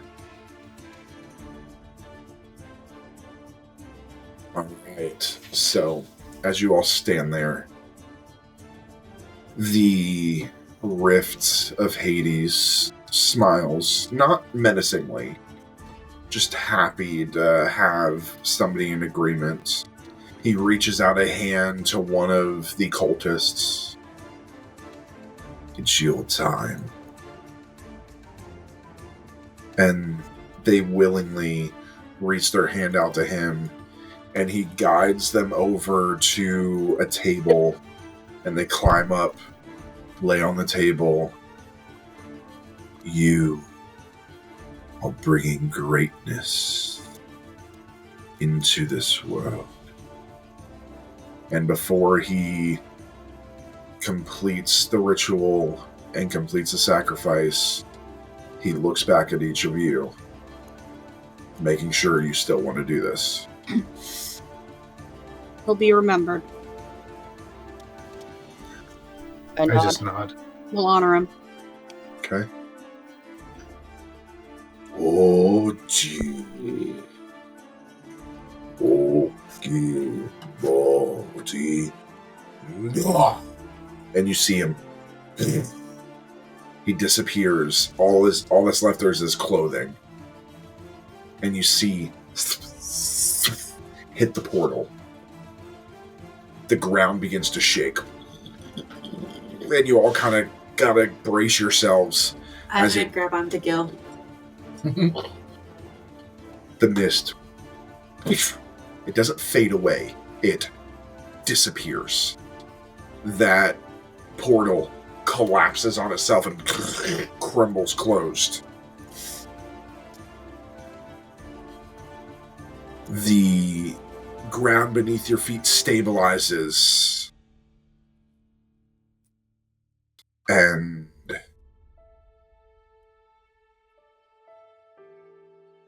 the mist is gone. Those of you that wish to show your mythos can do so at this time. Keep in mind, you show your mythos, it stays permanent. You will be a permanent mythos to everybody. I will show. And Okay, I will what show. does your mythos look like? Out of the three, knowing the judgments, I focus mainly on Athena. The mythos shows that the shield glowing brighter, the Medusa head moving as the snake hairs on this thing. You would see in a way the armor to replicate Athena, to show that he is there for her as a way to guide to wisdom. And then a spear more. Yeah, I will. So, what you see, and I got his permission to do this because I think it'd be cool. So as that mist disappears and you all look around, you look at Charles, and there's this red glow as on his entire body becomes covered in tattoos. The tattoos resemble that of Athenian armor. A symbol of Medusa's head here representing the shield of Athena. On this arm, the full spear of Athena. And Charles, with this, you're able to throw your hands out and summon both at the same time as your tattoos peel off and appear in your hands. I would do that. Okay. Who else is going to show their mythos? I will. You see my. Okay. Victoria?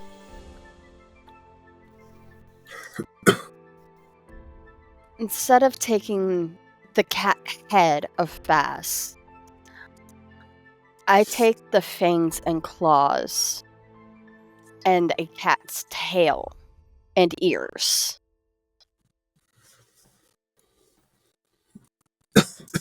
Okay.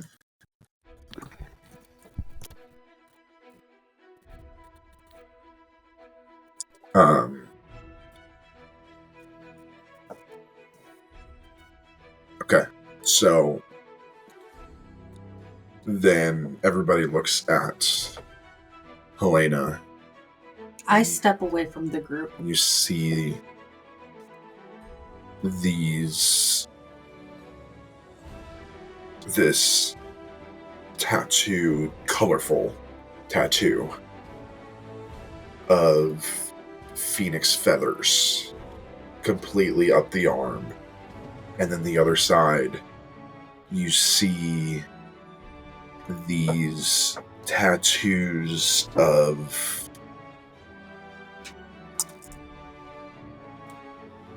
these scripts or runes. Almost look like they're carved into your skin as you take on the rift of the Phoenix and Hecate.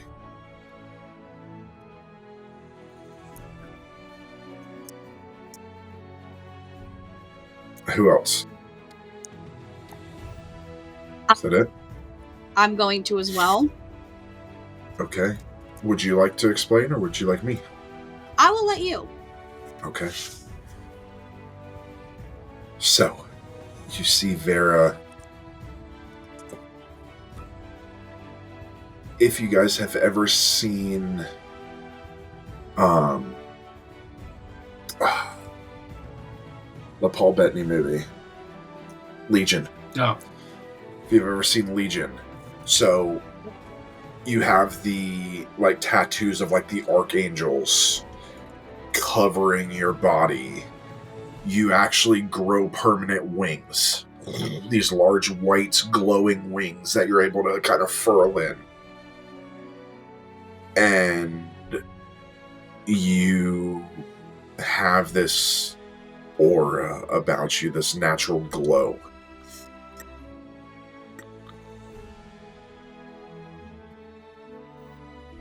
You gonna stay yourself, or are you gonna... I think I'll change as well. Okay. Do you want to explain it, or do you want me? I'll let you. Okay. Please don't make him more arrogant and more of an Do it. So, you grow a bit bigger, not quite the size of Gilgamesh, but you do gain the physique of Gilgamesh. Large, perfect body, 8-pack, large pecs, huge arms, almost to the dismay of your clothing that begins to rip because it's a little too tight.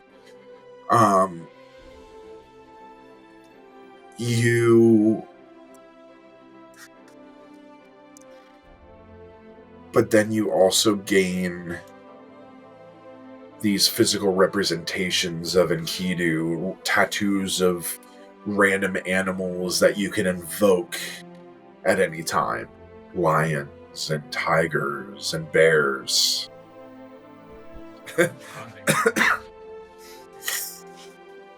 So everyone has taken on their form. Now, the mist is gone. No slow fading, no gradual lifting. One moment it was there, a veil between truth and illusion, and in the next, it simply wasn't. And the city stared back at itself, naked, raw, exposed in a way it had never been before. In the first hours, people blink in confusion, as if waking from a dream they can't remember, but somehow shaped their entire life. The once hidden creatures of legend now stand in plain sight, not as shadows at the edges of perception, but real, tangible, and undeniable. The streets are different. The buildings, the roads, even the air itself. It all feels bigger. Like space itself was stretching after centuries of confinement.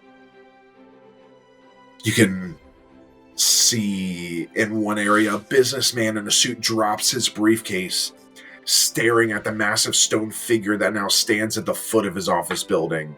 An ancient guardian unseen for lifetimes, now unmoving in the morning sun.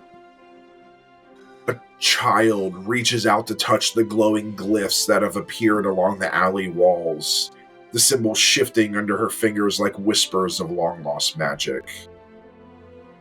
A street vendor, once selling cheap tourist trinkets, now stands face to face with a woman who has walked out of a myth, her hair crowned in living vines, her eyes shimmering with the memory of centuries. You hear news reports. Something has happened.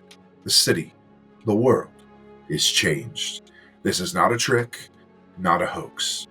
What we thought were myths, they are real. And another report, we are receiving unconfirmed reports that creatures, yes, creatures, have been sighted across the city. Some appear human, others do not. Authorities scramble. There is no law, no protocol for this. The rules they have built their world upon have been erased in an instant. Some governments deny it outright. Others move to seize control, to claim power over the mythic beings that now walk their streets. Fear begins to spread, alongside awe, wonder, and curiosity. Not all who lived in the mist wished to be seen. Some thrived in the secrecy, in the unknown. Now they are exposed, and they do not like it. Within the first months, the mythos no longer walk unseen. They are fully, completely real to all of humanity. Some embrace it. The world rushes to learn, to understand, to celebrate this new existence. Others fear it, and fear breeds conflict. What does this mean for religion? Religion's thrown into chaos. What does it mean if gods and legends are real? Some faiths adapt, welcoming the change. Others collapse under the weight of it. Vera actually becomes a point of controversy. She embodies a myth that billions believe in, but can she claim to be divine? New cults form, some worshipping the old gods, others calling for their destruction. The world's greatest minds scramble to understand, how did the mist hide this for so long? Is magic real? If so, what are the rules? New technologies are developed, mixing science and mythos in ways no one thought possible. Not everyone wanted the mist to fall. A new faction emerges, those who wish to return things to the way they were. They seek artifacts, rituals, anything that might call back the mist and bury the truth once more. We see the global headlines in the first years. Can gods be arrested? The Supreme Court faces its first mythos case. Colleges announce new fields of study, mythic anthropology and applied thaumaturgy. Protests break out as Rift loyalists call for return to the old world. Gil. His courtroom battles set new precedent. What are the rights of a mythos? Are they citizens, gods, something else? He fights for balance, to ensure that mythos and logos exist together without oppression on either side. But not all mythos wish to be governed, not all logos wish to share power. The world needs guidance. It needs figures who can bridge the divide. Gil, Vera, Charles, Victoria, and Lena step forward. They're not rulers, not kings or gods. They're mediators, protectors, the ones who will guide the world in this new age. And in the first decades, the age of revelation, the city's skyline has changed. Neon lights flicker over temples and towers, over modern skyscrapers built beside ruins that pulse with living magic. The world is no longer human alone. It is something new, something different, something still learning to define itself. What has become of the council? And we'll get into the individual stories in a minute. But Vera's words shape the new face of the world. Gil's laws define what it means to be a mythos in a world of logos. Charles safeguards history, ensuring no legend is lost again. Victoria protects the creatures of myth, ensuring they have a place. And Lena stands at the threshold of what remains unknown, ensuring no door is left unguarded. And as your first declaration, as the council alongside the Rift of Hades, the first declaration is made. The mist is gone, it will not return. What comes next is for us to build together. Not as gods, not as mortals, but as something greater. But in the shadows, the Rift of Hades does watch. Does not seek to destroy, does not seek to rule, simply waits.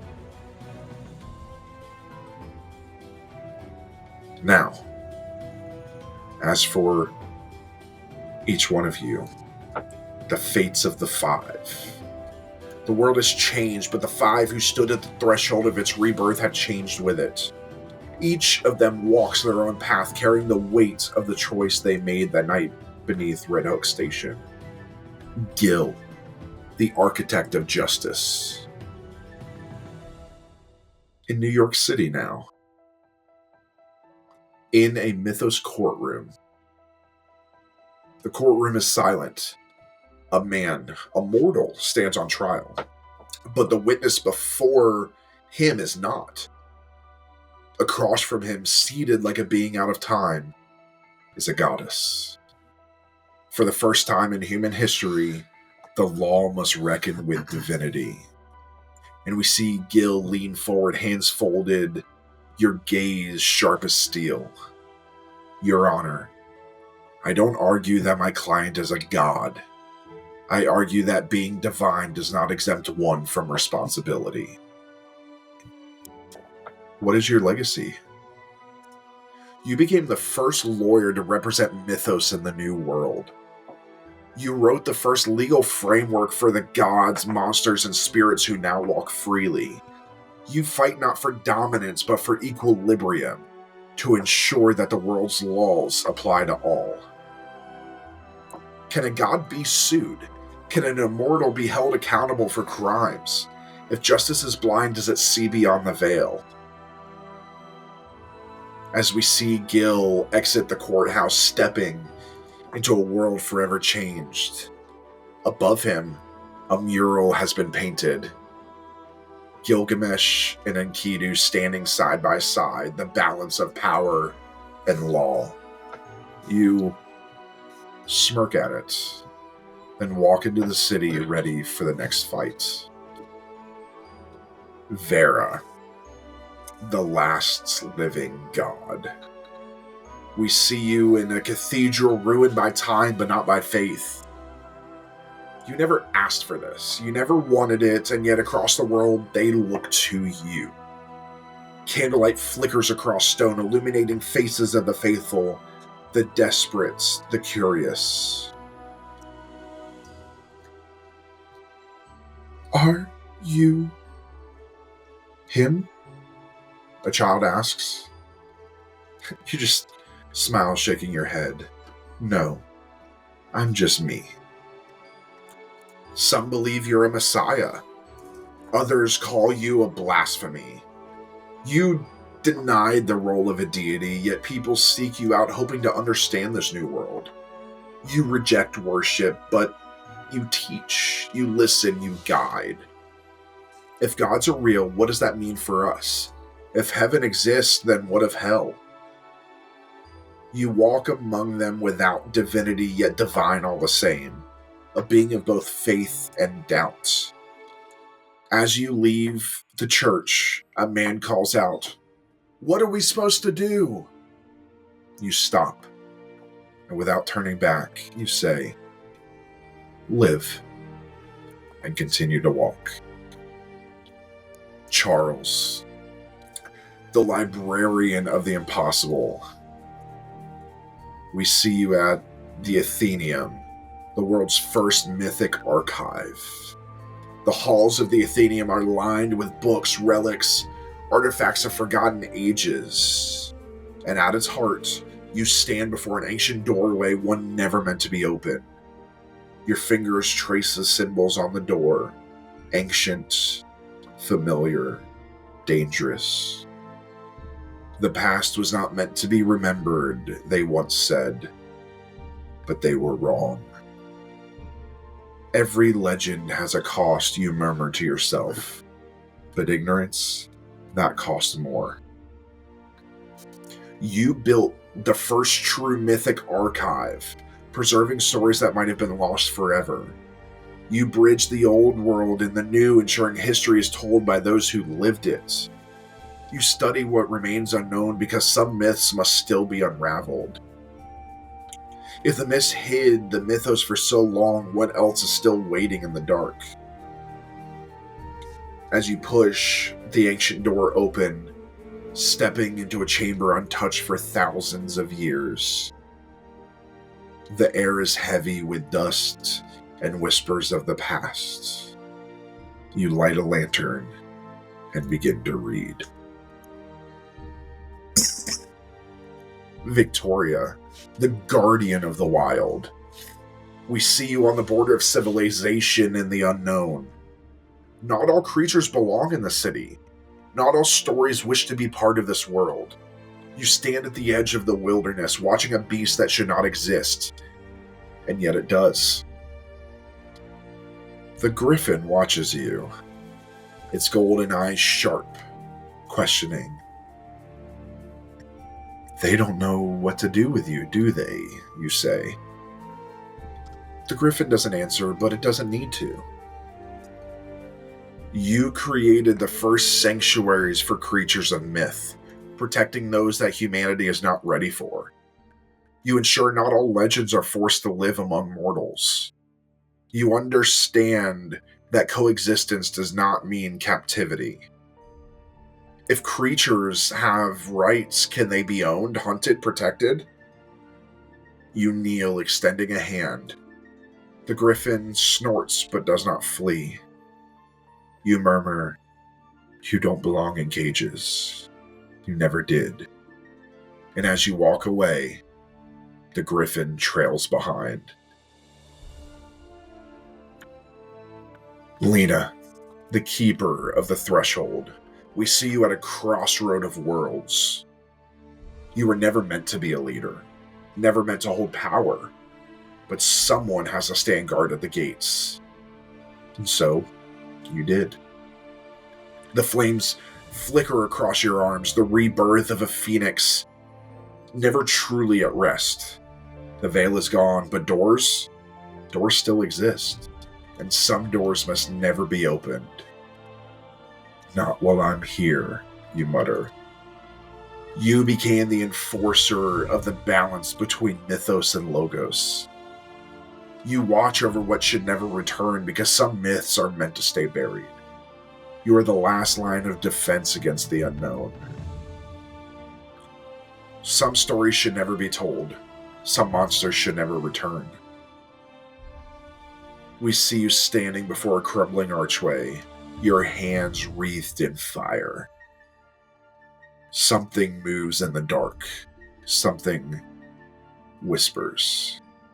You exhale, shaking your head. Not today. And with a wave of your hand, the flames consume the doorway, sealing it forever.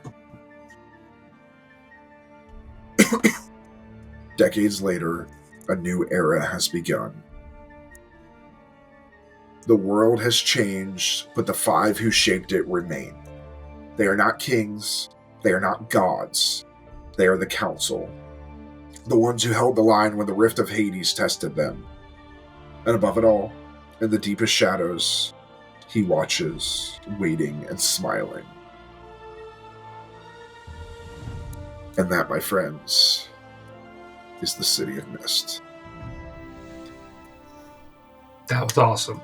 Yeah. So, we want to thank Son of Oak for giving this to us, allowing us to play this. So much fun. Great settings. We did obviously tweak the settings a bit, but the idea of mythos and all of these inside it. It makes for a great story. So check them out again. It's cityofmist.co. Co. You can check them out. I know they have a sale going on. But yeah, we will be doing a few other sponsored one-shots. I believe our next one is Delta Green. We have a few parts of that. Then towards the end of the year, we have Old Gods of Appalachia. So, and then of course, we're doing our normal holiday one-shots, St. Patrick's Day, things like that. So, yeah. That's it. Hey. So, Wasn't thank you bad. guys for playing. That was Thank you entertaining. guys for listening. And please join us next week as we roll the damn dice. Good night, everybody. Night. Night.